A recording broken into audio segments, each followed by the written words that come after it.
بسم الله الرحمن الرحيم والعاديات ضبحا فالموريات قدحا فالمغيرات صبحا فأثرن به نقعا فوسطن به جمعا إن الإنسان لربه لكنود وإنه على ذلك لشهيد وإنه لحب الخير لشديد أفلا يعلم إذا بعثر ما في القبور وحصل ما في الصدور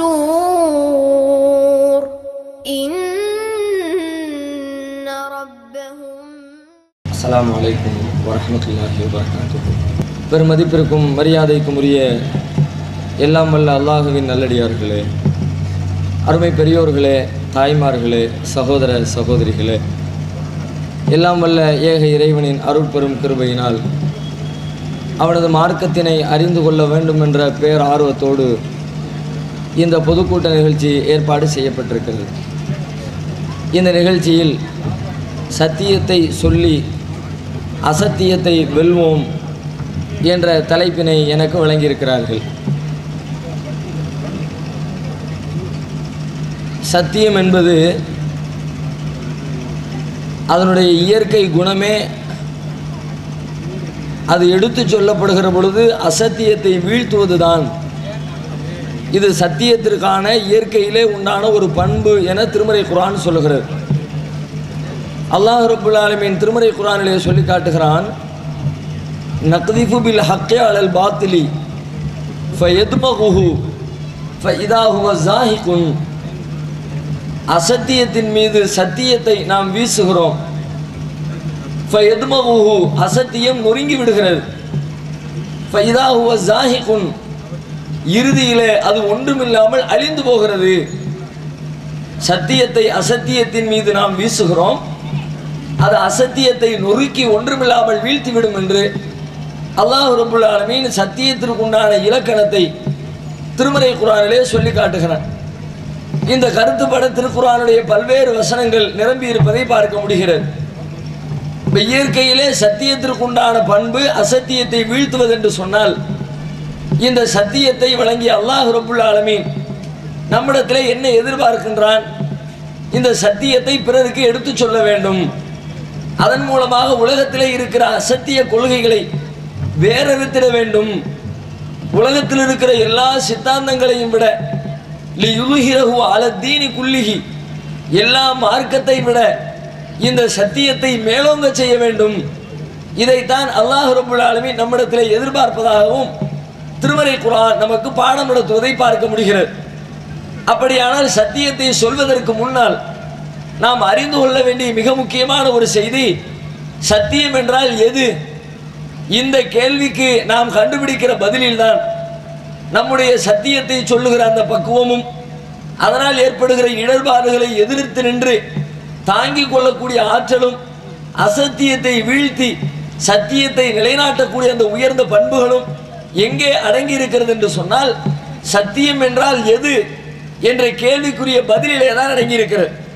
இன்றைக்கு இஸ்லாமிய சமுதாயத்தில் ஏராளமான பிரிவுகள் இருப்பதை பார்க்கிறோம். ஒவ்வொருவரும் தங்களுக்கு தனித்தனியான பெயர்களை சூட்டி இருக்கிறார்கள். எல்லா பிரிவினருமே தாம் தான் சத்திய பாதையில் இருப்பதாக மக்கள் மத்தியிலே சொல்லிக் கொண்டும் இருக்கிறார்கள். அது மதுஹபுகளின் பெயரால் உண்டான பிரிவுகளாக இருந்தாலும் சரிதான், தரீகாக்களின் பெயரால் உருவாகி இருக்கிற பிரிவுகளாக இருந்தாலும் சரிதான், அல்லது ஏகத்துவத்தின் பெயரால் சொல்லப்படுகிற கற்பிக்கப்படுகிற பிரிவுகளாக இருந்தாலும் சரிதான். இப்படி எந்த பெயரிலே இஸ்லாமிய சமூகத்தில் நிலவுகிற எந்த பிரிவினரை சார்ந்து அவர்களிடத்திலே போய் கேட்டாலும் அத்தனை பேரும் சொல்லுகிற செய்தி, நாங்கள் தான் சத்தியத்தில் இருக்கிறோம், நாங்கள் செல்லுகிற பாதை தான் நேரிய பாதை. முஸ்லிம்களாக சொல்லிக் கொள்கிற அத்தனை பேருமே தாம் செல்லுகிற பாதை தான் சத்திய பாதை என்று மக்கள் மத்தியிலே வாதிட்டு கொண்டிருக்கிறார்கள். ஆனால் உண்மையிலே சொல்லப்படுகிற அனைத்துமே சரியாக இருக்க முடியுமா? கண்டிப்பாக இருக்க இயலாது. இருக்கிற பிரிவுகளில் ஏதோ ஒரே ஒரு பிரிவு மாத்திரம்தான் சத்திய பாதையாக இருக்க முடியுமே தவிர அத்தனை பிரிவினருமே சரியானதுதான். சில பேர் சொல்லுவார்கள், எல்லா மதங்களும் ஒரே அடிப்படையில் அமைந்திருப்பவைதான், ஆறுகள் அனைத்தும் எப்படி கடலிலே போய் கலக்கிறதோ அதுபோல எல்லா மதங்களும் ஒரே இறைவனிடத்திலே போய் சேர்கிறது, எனவே எம்மதமும் சம்மதம் என்று சொல்வார்கள். எந்த மதத்தை ஒருவன் பின்பற்றினாலும், இஸ்லாமியராக இருந்தாலும் சரிதான், இந்து மதத்தை பின்பற்றக்கூடியவராக இருந்தாலும் சரிதான், அல்லது தன்னை கிறிஸ்தவர் என்று அறிவித்துக் கொள்ளக்கூடியவராக இருந்தாலும் சரிதான், ஒரு சீக்கியராக அல்லது பௌத்தராக அல்லது ஜெயினராக அல்லது கன்பூசியஸை பின்பற்றக்கூடியவராக, இப்படி உலகத்திலே எப்படிப்பட்ட தத்துவங்களை ஆன்மீகத்தின் பெயரால் ஒரு மனிதர் பின்பற்றினாலும் அவை அனைத்துமே எல்லாம் வல்ல ஏக பரம்பொருளை சென்று அடைந்துவிடும். எல்லாம் அவனைத்தான் நாம் வணங்குகிறோம், நம்முடைய பெயர்கள் தான் மாறுபட்டிருக்கிறதே தவிர வணங்குகிற தெய்வம் ஒரே ஏக பரம்பொருள் என்று சொல்லி எல்லா மதங்களும் சரியானவையே, எல்லாம் உண்மையை சொல்கின்றன என்று சில பேர் எம்மதமும் சம்மதம் என்று அனைத்திற்கும் வக்காலத்து வாங்குவார்கள். இதைவிட முட்டாள்தனமான ஒரு கொள்கை உலகத்தில் வேறு எதுவும் இருக்க முடியாது. ஏனென்றால் எம்மதம் மதங்கள் பலவாக பிரிவுபட்டு கிடப்பதை சிந்தித்து பார்த்தால் ஒவ்வொரு மதமும் ஒவ்வொரு கொள்கையை வைத்திருக்கிறது, ஒவ்வொரு பிரிவினரும் ஒவ்வொரு சித்தாந்தத்தை வைத்திருக்கிறார்கள். ஒரு பிரிவினர் சொல்லக்கூடிய சித்தாந்தத்தை இன்னொரு பிரிவினர் மறுக்கிறார்கள்.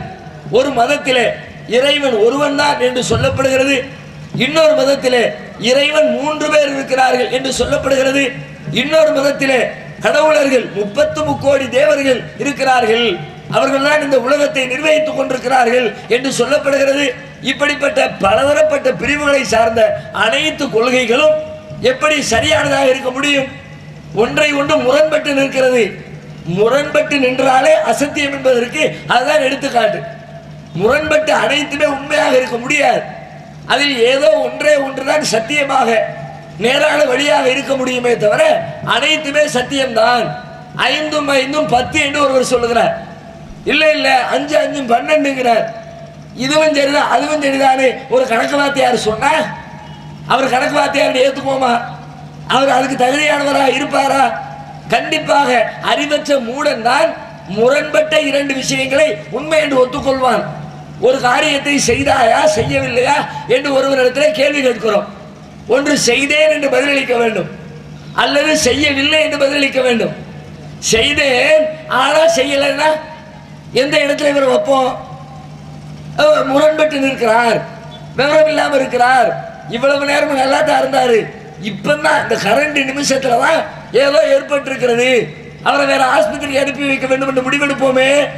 முரண்பட்ட விஷயங்கள் எப்பொழுதுமே பொய்யாகி போவது, அது சத்தியம் கிடையாது என்பதற்கு முரண்பாடே ஒரு தெளிவான ஒரு சான்று. அந்த அடிப்படையில் முஸ்லீம் சமூகத்திலே இருக்கிற பிரிவினர்கள் ஒவ்வொரு கொள்கை பிரிவினரிடத்திலே போய் பேசினாலும் ஒரு பிரிவினர் சொல்லக்கூடிய கொள்கையை இன்னொரு பிரிவினர் மறுப்பதை பார்க்கிறோம். தர்காக்களுக்கு செல்லலாமா செல்லக்கூடாதா? செல்லலாம் என்று ஒரு பிரிவினர் சொல்லுகிறார்கள், செல்லக்கூடாது என்று ஒரு பிரிவினர் சொல்கிறார்கள். அல்லாஹ்விடத்திலே கையேந்துவதா அவுலியாக்களிடத்திலே கையேந்துவதா? அவுலியாக்களிடத்திலும் கையேந்தலாம், அல்லாஹ்விடத்திலும் கையேந்தலாம் என்று ஒரு பிரிவினர் சொல்கிறார்கள். இல்லை இல்லை, அல்லாஹ்வை தவிர வேறு யாரிடத்திலும் கையேந்த கூடாது, அது மிகப்பெரிய இணை இருப்பிக்கிற பாவம் என்று இன்னொரு பிரிவினர் சொல்லுகிறார்கள். அப்படியானால் இரண்டும் எப்படி சரியாக இருக்க முடியும்?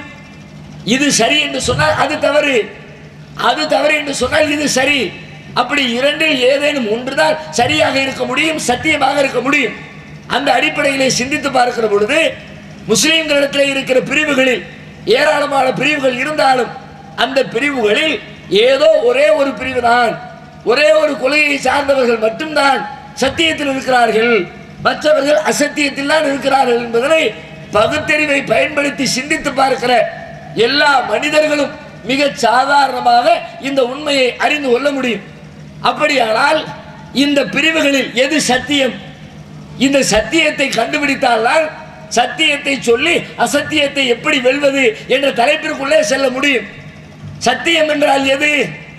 இத்தனை பிரிவுகளில் எது சத்தியம்? எந்த சத்தியத்தை சொல்வது? தப்லீக் ஜமாத்துக்காரர்கள் சொல்லக்கூடிய சத்தியத்தை சொல்வதா? தௌஹீத் ஜமாத்துக்காரர்கள் சொல்லக்கூடிய சத்தியத்தை சொல்வதா? சுன்னத்துல் ஜமாத்தை சார்ந்தவர்கள் சொல்லக்கூடிய சத்தியத்தை சொல்வதா? மதுஹபுக்காரர்கள் சொல்லக்கூடிய சத்தியத்தை சொல்வதா? தரீகாக்காரர்கள் சொல்லக்கூடிய சத்தியத்தை சொல்வதா? எது சத்தியம்? எந்த சத்தியத்தை மக்கள் மத்தியில் பேசுவது? வயலிலே இறங்கி ஒருவன் களை பறிக்க இறங்குகிறான். களை பறிக்க இறங்குகிறவனுக்கு இருக்க வேண்டிய அடிப்படை அறிவு எது? வயலில் இருக்கிற பயிர்களில், வளர்ந்து இருக்கிற செடிகளில் களை எது பயிர் எது இரண்டையும் பிரித்து அறிந்திருக்க வேண்டும். அப்படிப்பட்ட தெளிவான அறிவு ஞானம் யாருக்கு இருக்கிறதோ அவன் தான் வயலிலே கால் பதிக்க வேண்டும்.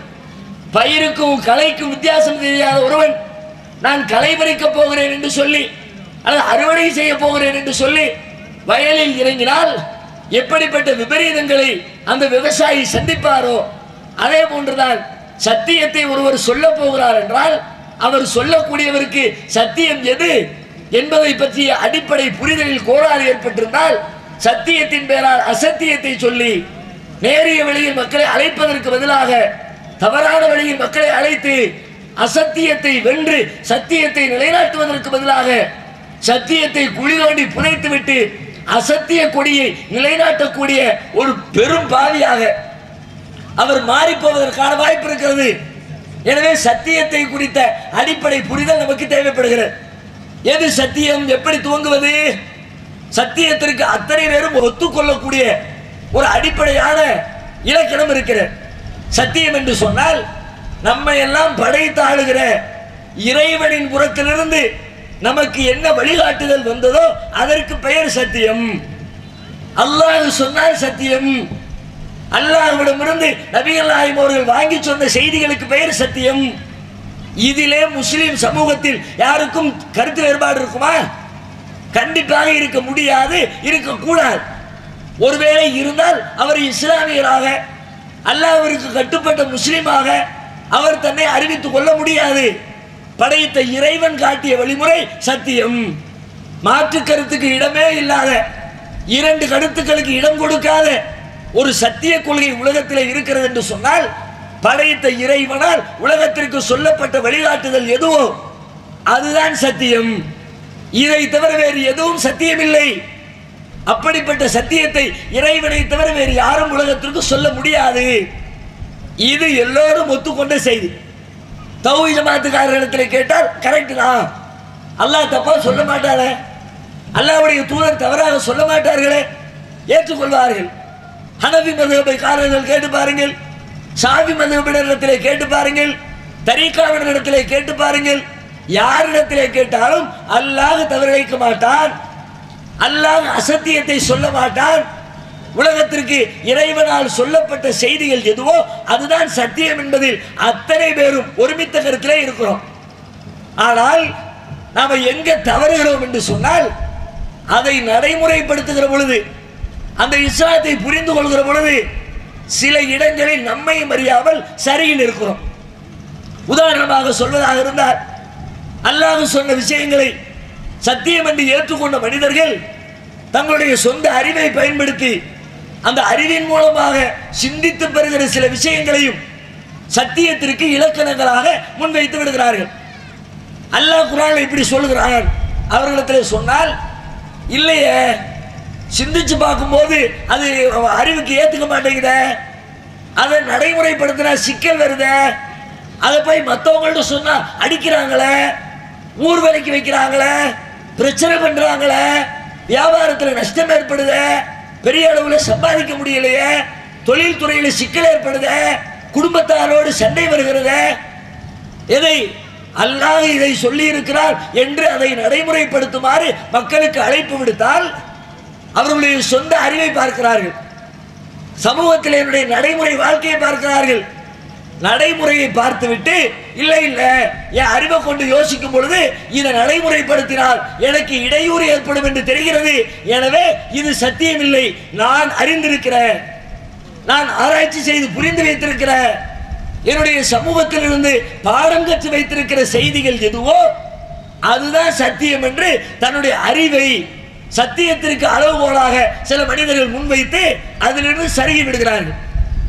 அல்லாஹ் குர்ஆனில் கேட்கிறான், அரஐத மனித்தகத இலாஹு ஹவா, தன்னுடைய மன இச்சையை தன்னுடைய சொந்த அறிவை கடவுளாக எடுத்துக்கொண்டானே அவனை நீர் பார்த்தீரா? அவனுடைய அறிவு தான் அவனுக்கு கடவுள், அவனுடைய சிந்தனை அவனுக்கு வழிகாட்டி. என் அறிவு இப்படி சொல்லிச்சு, நான் சிந்திக்கும் போது எனக்கு இதுதான் தெரியுது. அல்லாஹ் அப்படி அல்லாஹ் சொன்ன ஓரங்கட்டு அதை ஏற்றுக்கொள்ள முடியாது என்று தங்கள் அறிவை சத்தியத்திற்கு அளவுகோலாக வைக்கின்ற மனிதர்கள் சத்தியத்திலிருந்து வழி தவறி செல்கிறார்கள். ஆனா உண்மையில ஒரு மனிதனுடைய சொந்த அறிவை பயன்படுத்தி சத்தியத்தையும் அசத்தியத்தையும் அறிந்து கொள்ள முடியுமா என்று சொன்னால் உலகத்தில் உலக விஷயத்திற்கு அறிந்து கொள்ள முடியும். உலகத்தில் உள்ள அறிவியல் விஷயத்திற்கு, உலகத்தினுடைய நவீன டெக்னாலஜிக்கு, உலகத்தினுடைய சட்ட திட்டங்களுக்கு தன்னுடைய சொந்த அறிவை பயன்படுத்தி சில விஷயங்களை மனிதனால் கண்டுபிடிக்க முடியும். மனிதனுடைய அறிவு குறைந்தது கிடையாது, அதை குறைத்து மதிப்பிட முடியாது. அது ஏற்படுத்தி இருக்கிற புரட்சிகளை, அதனால் இந்த உலகம் சந்தித்திருக்கிற மாற்றங்களை வார்த்தைகளில் வர்ணிக்கவே முடியாது. மனிதனின் அறிவு அப்படிப்பட்ட உயர்ந்தபட்ச இடத்திலே தான் இருக்கிறது. ஏன் உலகம் தோன்றிய நாளிலிருந்து இன்றைக்கு ஏற்பட்டிருக்கிற உலகத்தின் மாற்றத்தை எடுத்து பாருங்கள். ஆரம்பத்து மனிதன் எப்படி இருந்தான்? ஆடை கட்டுவதற்கு அறிவில்லாமல் இருந்தான், துணி தைக்க தெரியாது. இன்னைக்கு நம்முடைய துணி வகைகள் எப்படி இருக்கிறது? எப்படிப்பட்ட விதவிதமான ஆடைகள்! காசு கொடுத்தா போதும், அதனுடைய துணியினுடைய வகைகளை படித்து பார்த்து அறிந்து கொள்ள முடியாத அளவிற்கு அப்படி ஆயிரக்கணக்கான வகை வகையான துணிமணிகளை, ரொம்ப உறுதியான துணி, ரொம்ப நைசான துணி, மேலே போட்டாலே மேலே போட்டிருக்கிறது தெரியாத அளவிற்கு பட்டு மாதிரியான துணி, இப்படி பல்லாயிரக்கணக்கான மாடல்களில் துணி வகைகள் கண்டுபிடிக்கப்பட்டிருக்கிறது. எதனால்? யார் செய்த வேலை இது? மனிதனின் பகுத்தறிவு செய்த வேலை இது. கொஞ்சம் கொஞ்சமாக கண்டுபிடித்து கண்டுபிடித்து கண்டுபிடித்து புதிய புதிய விஷயங்களை கண்டுபிடித்து இன்றைக்கு துணிமணியிலே ஒரு உச்சாணி கொம்பிலே ஏறி மனிதன் அமர்ந்திருப்பதை பார்க்கிறோம். ஆடை மட்டுமா? அனைத்து விஷயங்களிலும் அப்படித்தான். உணவு முறைகளை எடுத்து பாருங்கள். சாப்பாடு என்ன சாப்பாடு? ஆரம்ப காலத்து மக்கள் என்ன உணவை சாப்பிட்டார்கள்? இயற்கையாக மரம் செடி கொடிகளில் விளையக்கூடிய கனிவர்க்கங்களை சாப்பிட்டார்கள். பூமியில் கிடைக்கிற கிழங்கு வகைகளை சாப்பிட்டார்கள். அதை தாண்டி இறைச்சியை சாப்பிட்டார்கள். வேற ஒன்றும் சாப்பாட்டுக்கு இல்லை. ஆனா இன்னைக்கு நம்ம சாப்பிட்ற சாப்பாடு, ஒரு ஹோட்டல்ல போய் உட்கார்ந்தா என்ன ஆர்டர் பண்றதுன்னு தெரிய மாட்டேங்குது. 10 பக்கம் 15 பக்கத்துக்கு மெனு கார்டு முதல்ல இருந்து வாசிச்சு பார்க்கிறோம், ஒன்றும் வாயில நுழையவும் மாட்டேங்குது. இப்ப பெரிய ஹோட்டலுக்கு போனோம்னு வச்சுக்குவோம், மெனு கார்டு போடுற ஹோட்டலுக்கு போனா அவனை மாதிரி ஏப்ப ஒருத்தனும் கிடையாது. ஏன்? எனக்கு யாராவது புரட்ட வேண்டியது. அதுக்கு விதவிதமா பேர் வச்சிருக்கான். சைனீஸ் மொழியில, வேற வேற ஸ்பெயின் மொழியில எல்லாம் வச்சிருக்காங்கன்னா விளங்க மாட்டேங்கிறா. கடைசியில் இந்த 28ஆம் நம்பர் டிக் பண்ணி கொண்டு வாங்கலாம். என்னமோ ஐட்டம் வரும்னு நினைச்சுக்கிட்டு அப்படிதான் ஒருத்தன் வீட்டில் பொஞ்சாதியை கூட்டிட்டு போயிருக்கான். ஒரே எப்போ பார்த்தாலும் வீட்டில் உப்புமா ஆக்கியே கிண்டி தந்துக்கிட்டு இருக்கிறான். ஒரு நல்ல பெரிய ஹோட்டலில் கூட்டிட்டு போய் 4 வகையான ருசியை, உணவு ருசியில காட்டி அது மாதிரி அவளுக்கு சாப்பாடு செய்யறதுக்கு ஆர்வம் ஊட்டலாம்னு கூட்டிட்டு போனான் ஒருத்தன். எப்போ பார்த்தாலும் உப்புமாவை தின்னு தின்னு நாக்கு செத்து போச்சு. ஹோட்டலில் போய் உட்காந்து மெனுவை திருப்பினா ஒன்றும் புரியல. அவனும் அப்படியே தேடி தேடி பார்த்தான். சைடில் பில்லை பார்த்தான். ஒவ்வொரு மெனுவுக்கும் 50, 80, 150, 250. சரி, இருக்கிறதுல ஆக கம்மியாக ஒன்று போடுவோம் அப்படியே ஒரு 150 கிளிக் பண்ணி 28ஆம் நம்பரை கொண்டு வாங்க. சுட சுட உப்புமா கொண்டு வச்சுட்டான். என்னடா இது, பொஞ்சாதிக்கு அறிமுகப்படுத்தலாம் புதிய டிஷ்ஷ அப்படின்னு பார்த்தா இங்கேயும் உப்புமாவா? அவன் அங்கே உட்காந்து திட்ட ஆரம்பிச்சுட்டான். பெருசா நான் செஞ்சு தரும்போது ஒரே உப்புமாவான்னு கேட்டுவிட்டு இப்போ 150 ரூபா கொடுத்து உப்புமாவா? இரு உனக்கு வேற பண்றேன் பார் அப்படின்னு அக்கம் பக்கத்தில் உள்ள மேலே திரும்பி ஒரு அவன்கிட்ட எந்தோ வித்தியாசமா ஒன்று வச்சு கமன்னு வெட்டிக்கிட்டு இருந்தான். வெட்டிக்கிட்டு இருந்தவன் அவரை சர்வரை கூப்பிட்டு சர்வர்கிட்ட சொல்லியிருக்கிறான் ஒன்ஸ் மோர்ன்னு இருக்கான். ஒரு சட்டி நிறைய கறியை கொண்டு வச்சுட்டான். டக்குன்னு மைண்ட்ல ஏத்திச்சு, ஓ இப்படி சொன்னா கறி கிடைக்கும் போல இருக்குது. சர்வரை கூப்பிட்டு ஒன்ஸ் மோர், திரும்பவும் ஒரு உப்புமா சட்டி. எப்படி இருக்கு பாருங்க. அது தெரிய மாட்டேங்குது. ஹோட்டலுக்கு போனா வைக்கிற மெனு என்ன எழுதி வச்சிருக்க, என்ன வச்சிருக்கிறான்? பொரிச்சது, வறுத்தது, நடப்பட, ஊர்வன, பரப்பட, நீந்துவன, உலகத்தில் என்னென்ன ஜீவராசி உயிரினம் இருக்கிறதோ. சைனாவுக்குள்ள போயிட்டீங்கன்னா கேட்கவே தேவையில்லை. அங்க எல்லாம் விலங்குகள் மிருக காட்சி சாலைக்கு பக்கத்துல ஹோட்டல் வச்சிருக்கோம். ஏன் நீங்க உள்ள போய் ஆர்டர் பண்ணணும்.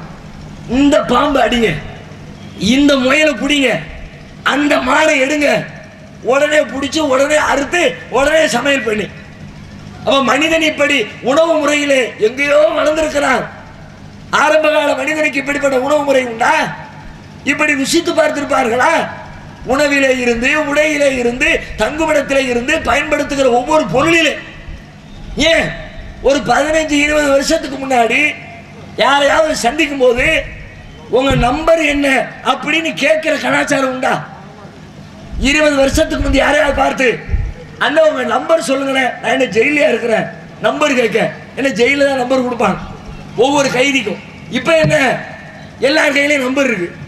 நம்பர் இல்லைங்கன்னா எந்த காலத்தில் வாழ்றீங்க? ஒரு செல்போன் வாங்கிக்க முடியாது, அதில் 20,000 30,000 200 ரூபா 300 ரூபாய்க்கு சீச்சின்னு கிடக்குது. 50 ரூபாய்க்கு ஒரு சிம் கார்டை வாங்கி போட்டா 150 ரூபாய்க்கு டாக் டைம் கொடுக்குறான், வாங்கி போட வேண்டியதானே? இப்படி விஞ்ஞானத்தினுடைய உச்சாணி கொம்பிலே ஏறி அமர்ந்து மனிதன் தான் கண்டுபிடித்த கண்டுபிடிப்புகளை பார்த்து தானே பெருமை கொண்டிருக்கிற நிலையில் இந்த பகுத்தறிவை பயன்படுத்தி உலகத்தினுடைய வளர்ச்சியை நோக்கி மனிதன் செல்லலாம், அறிவியலில் முன்னேறலாம், புதிய புதிய விஷயங்களை கண்டுபிடிக்கலாம். ஆனால் மறுமையில் வெற்றியை பெற்று தருகிற சத்திய பாதை எது? அதை இந்த அறிவை பயன்படுத்தி கண்டுபிடிக்க முடியுமா என்றால் அதற்கு இந்த அறிவு உதவாது. இந்த அறிவை வச்சுக்கிட்டு மறுமையினுடைய வாழ்க்கை எப்படி அதை தீர்மானிக்கிற அளவிற்கு பலம் பொருந்தி அறிவாக மனிதனுக்கு அறிவு வழங்கப்படவில்லை. ஒருவேளை மனிதனுடைய அறிவை வச்சு இதை கண்டுபிடிச்சிடலாம் என்று ஒருவருக்கு சொல்வதாக இருந்தால் ரொம்ப பெரிய அறிவாளி இவரை மாதிரி அறிவாளி யாரும் கிடையாது. அப்படி யாருக்காவது நற்சான்று சொல்லி அவர் கண்டுபிடிச்சிருவாருன்னு ஒருத்தருக்கு சர்டிபிகேட் கொடுப்பதாக இருந்தால் நம்முடைய தந்தை ஆதம் அலைஹிஸ்ஸலாத்திற்கு கொடுக்கலாம். ஏன் உலகத்தில் ஆதம் அலைஹிஸ்ஸலாத்து மாதிரியான பெரிய அறிவாளி யாரும் கிடையாது. எல்லாம் கற்றுக் கொடுக்கப்பட்டவர்கள் ஆதம் அலைஹிஸ்ஸலாம். எல்லாம் தெரிஞ்ச ஆளு உலகத்தில் இன்னைக்கு யாரும் இல்லை. சாப்ட்வேர் இன்ஜினியருக்கு அதை தாண்டி வேற எதுவும் தெரியாது. விண்வெளி ஆராய்ச்சியாளருக்கு பூமியை பத்தி ஒண்ணும் தெரியாது. விவசாய விற்பனருக்கு விவசாயத்தை தாண்டி எதுவும் தெரியாது. அரசியல் மேதைக்கு ஆராய்ச்சிகளை பத்தி எதுவும் தெரியாது. ஒவ்வொரு துறை சார்ந்த விஷயத்தில் மட்டும்தான் உலகத்தில் இருக்கிற எல்லா மனிதனுக்கும் அறிவு, அதுவும் குறைந்தபட்ச அறிவு. ஆனால் ஆதம் அலைஹிஸ்ஸலாத்திற்கு வழங்கப்பட்ட அறிவு எப்படி? திருமறை குர்ஆனில் அல்லாஹ் சொல்லுகிறார், வஅல்லம ஆதமல் அஸ்மா குல்லஹா. ஆதமுக்கு எல்லா பொருட்களின் பெயர்களையும் கற்றுக் கொடுத்தோம். உலகத்தில் என்னவெல்லாம் இருந்துச்சோ எல்லாத்தையும் சொல்லி கொடுத்துரும். ஒன்றை பத்தி கேட்டாலும் தெரியாது, அவர் சொல்ல மாட்டார். அதை சொல்லித்தான் மலக்குமார்களுடைய சபையிலே மனிதனின் ஆற்றலை அந்தஸ்தை அல்லாஹ் உயர்த்தி காட்டினான் என்று திருமறை குர்ஆனிலிருந்து படித்து தெரிந்து கொள்கிறோம். இப்ப நம்ம என்ன விளங்கணும்? ஆதம் அலைஹிஸ்ஸலாம் அறிவாளி தான். அப்படிப்பட்ட அறிவாளியை சுவர்க்கத்திலிருந்து அல்லாஹ் இந்த பூமிக்கு அனுப்புகிற பொழுது ஒரு கட்டளையை முதலாக மனித குலத்திற்கு அருளப்பட்ட கட்டளையை சொல்லி அனுப்புகிறான். என்ன சொன்னான்? ஃபைம்மா யஅதியன்னகும் மின்னி ஹுதன், நீங்க எல்லாரும் இங்க இருந்து போங்க, என்னிடமிருந்து உங்களுக்கு வழிகாட்டுதல் வரும். ஃபமன் தபியா ஹுதாய ஃபலா ஹௌஃபுன் அலைஹிம் வலா ஹும் யஹ்ஸனூன், என்னுடைய நேர்வழியினை யார் பின்பற்றுகிறாரோ அவருக்கு எந்த கவலையும் இல்லை, எதற்கும் அவர் பயப்பட மாட்டார். உலகத்தில் மிகப்பெரிய அறிவாளி ஆதம் அலைஹிஸ்ஸலாம்.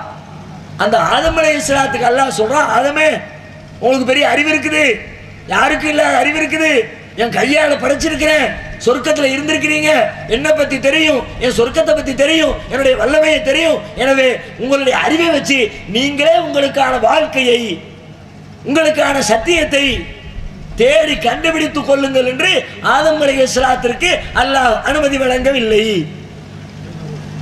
ஆதம் அலைஹிஸ்ஸலாத்துக்கே வழங்கலன்னா உலகத்தில் வேற யாருக்கும் வழங்க முடியாது.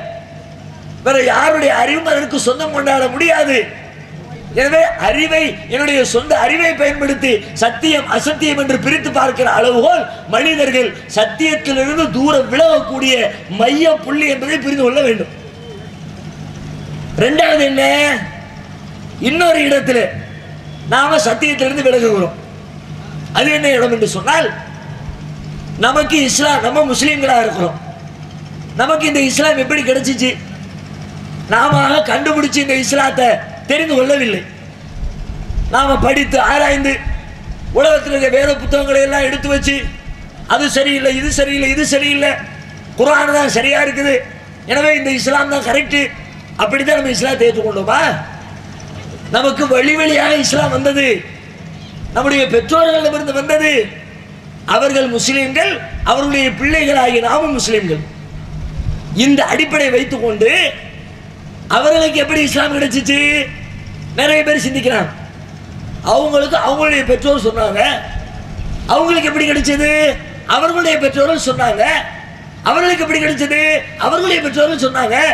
இப்படியே போய் போய் போய் போய் கடைசியில யாரிடத்திலே போய் இந்த சங்கிலி முடிகிறது என்று சொன்னார், நபிகள் நாயகம் ஸல்லல்லாஹு அலைஹி வஸல்லம் அவங்களிடத்துல தானே முடியுது. ரசூலுல்லாஹி இஸ்லாத்தை சொன்னாங்க, சஹாபாக்கள் தெரிஞ்சுக்கிட்டாங்க, சஹாபாக்கள் இஸ்லாத்தை சொன்னாங்க, தாபியன்கள் தெரிந்து கொண்டாத்த சொன்னாங்க, தபா தாபியன்கள் தெரிந்து கொண்டார்கள். அப்படியே தலைமுறை தலைமுறையாக இது கடந்து வந்து கொண்டே இருக்கிறது. அப்படியானால் நபிகள் நாயகம் சொன்னதைத்தான் சஹாபாக்கள் செய்தார்கள், சஹாபாக்கள் செய்ததைத்தான் தாபியன்கள் செய்தார்கள், அவர்கள் செய்ததைத்தான் நம்முடைய முப்பாட்டன் செய்தார், நம்முடைய பாட்டன் செய்தார், நம்முடைய பெற்றோர் செய்தார்கள். எனவே நம்முடைய பெற்றோர் காட்டிய வழி எதுவோ அதுதான் அல்லாஹ்வின் புறத்திலிருந்து நபிகள் நாயகம் அவர்கள் காட்டிய வழி. இப்படி ஒரு முடிவுக்கு வந்துடுறாங்க. சங்கிலி தொடரா வருதுல. அப்போ ரசூலுல்லாஹ் சொன்னதான் எங்க அத்தாவும் செஞ்சாங்க, எங்க அம்மாவும் செஞ்சாங்க, எங்களுக்கு முன்னாடி உள்ள தலைமுறை செஞ்சாங்க. அப்ப அவங்க செஞ்சது இஸ்லாம், அதை நானும் செய்கிறேன், அவர்கள் போனது சத்தியம், அந்த வழியிலே நானும் செல்லுகிறேன் என்று தங்களுடைய முன்னோர்கள் மீது ஒரு குருட்டுத்தனமான நம்பிக்கையை வைத்துக் கொண்டு முன்னோர்கள் செஞ்சதெல்லாம் சத்தியத்திற்கு அளவுகோல் ஆக்கிட்டாங்க. முன்னோர்கள் செஞ்சா சத்தியமா? தலைமுறை தலைமுறையா வந்துச்சுன்னா அதுல இடைச்சல்களே இருக்காது அப்படின்னு கேரண்டி கொடுக்க முடியுமா? அவ்வளவு. ஏன் அதை விடுங்க, இந்த சபையில ஒரு டெஸ்ட் வைப்போம். முதல்ல உட்கார்ந்துருக்க ஆளை கூப்பிட்டு அவர் காதுல ஒரு செய்தியை சொல்லி இதை அடுத்த ஆள் காதுல சொல்லு, அவர் அடுத்தவர்கிட்ட சொல்லணும், மைக்கு போட்டு சொல்லக்கூடாது, காதுல சொல்லணும். அப்படியே ஒரு ரவுண்டு விடுவோம், ஒருத்தர் ஒருத்தரா மாறி மாறி மாறி மாறி கடைசி காரருக்கு காதுல போய் சேர்ந்த பிறகு அவர் மேடைக்கு வந்து திரும்ப சொல்லட்டும். முதல்ல என்ன சொன்னமோ அதை திரும்ப சொல்லுவாரா? கண்டிப்பா இருக்காது. முதல்ல சொன்னவர்கிட்ட ஒரு ஆள் போனாராம் சொல்லி விடுங்க, அவர் அடுத்தவர்கிட்ட சொல்லும் போது இதை சொன்னா எப்படி? இதுல ஒரு சுவாரஸ்யம் இல்லையே, கேட்கறவன் அப்படியான ரசிச்சு கேட்க மாட்டானே, அதனால அவர் அதுல கொஞ்சம் ஃபிட் பண்ணுவார், அதுக்கு அடுத்தவர் அதுல கொஞ்சம் ஃபிட் பண்ணுவார், அதுக்கு அடுத்தவர் கூட கொஞ்சம் ஃபிட் பண்ணுவார். நடந்து போனாரா, கல்லு தட்டுச்சான், அடுத்தவர் ரத்தம் வந்துச்சா, கீழே விழுந்தாரா, மண்டை உடைஞ்சிச்சா, ஆளே அவுட்டுடா செய்தி வரும். இங்க இருந்து போன செய்தி எப்படி? ஒருத்தர் போனாராம், அங்கிருந்து வந்த செய்தி அவர் ஒரேடியா புலகத்தை விட்டே போயிட்டாராம். வருமா வராதா? வருதே. அப்ப இது எதை காட்டுது? சங்கிலியா தானே வந்துச்சு, இடைவெளி இல்லாம தானே வந்துச்சு. இடைவெளி இல்லாதனால கரெக்டா இருக்கும் உத்தரவாதம் தர முடியுமா? அதற்கு அது உத்தரவாதம் இல்லை. தலைமுறை தலைமுறையாக வந்தாலும் அதிலே சில தவறுகள் நேரலாம், கூடுதல் குறைவு இருக்கலாம், சிலதை மாற்றலாம், சில பேர் மறைக்கலாம். இன்னும் சொல்வதாக இருந்தால் ஒருத்தர் சொன்னா போதும் எல்லாருக்கும் கரெக்டா வந்துடும் என்றால் அல்லாஹ் எதுக்கு பல்லாயிரக்கணக்கான நபிமார்களை உலகத்துக்கு அனுப்பணும்? ஆதம் அலைஹிஸ்ஸலாம் நபி தானே, உலகத்துக்கு வந்த முதல் நபி தானே, அதோட முடிச்சிட வேண்டியதானே. அவங்க அவங்க பிள்ளைக்கு சொல்லி கொடுத்தாங்க, அவங்க அவங்க பிள்ளைக்கு சொல்லி கொடுத்தாங்க. அப்படியே தலைமுறை தலைமுறையா கியாமத் நாள் வரைக்கும் ஆதம் அலைஹிஸ்ஸலாத்தை மட்டுமே இறை தூதராக நிரூபித்து முடித்திருக்க வேண்டும் அல்ல. ஏன் திரும்ப திரும்ப அனுப்பினா? ஆதமுக்கு பிறகு நூஹ் எதற்கு? அதற்கு பிறகு மூசா எதற்கு? ஈசா எதற்கு? ஜக்கரியா எதற்கு? சுலைமான் எதற்கு? யஹ்யா எதற்கு? ஒருத்தர் கொண்டு வந்த மார்க்கத்தை அடுத்தவங்க மாத்திட்டாங்க, அதுல சிலரை மறைச்சிட்டாங்க, சிலரை கூட்டிக்கிட்டாங்க, சிலரை குறைச்சிக்கிட்டாங்க. அப்ப உண்மையான மார்க்கத்தை மீண்டும் அவர்களுக்கு எடுத்து சொல்ல வேண்டிய தேவை இருக்கிறது. எனவே புதிய புதிய தூதர்களை அனுப்பு, வழிகாட்டுகளை அனுப்பு என்று அல்லாஹ் உலகத்திற்கு நபிமார்களை அனுப்பி வைத்தான் என்று அந்த வரலாறு நமக்கு பாடம் சொல்லி தரலையா? நபி இப்ராஹிம் அலைஹிஸ்ஸலாம் காபாவுக்கு பக்கத்தில் தன்னுடைய மனைவி மக்களை கொண்டு போய் குடியமர்த்துகிறார்கள். அல்லாஹ்வுடைய கட்டளையின் பேர்.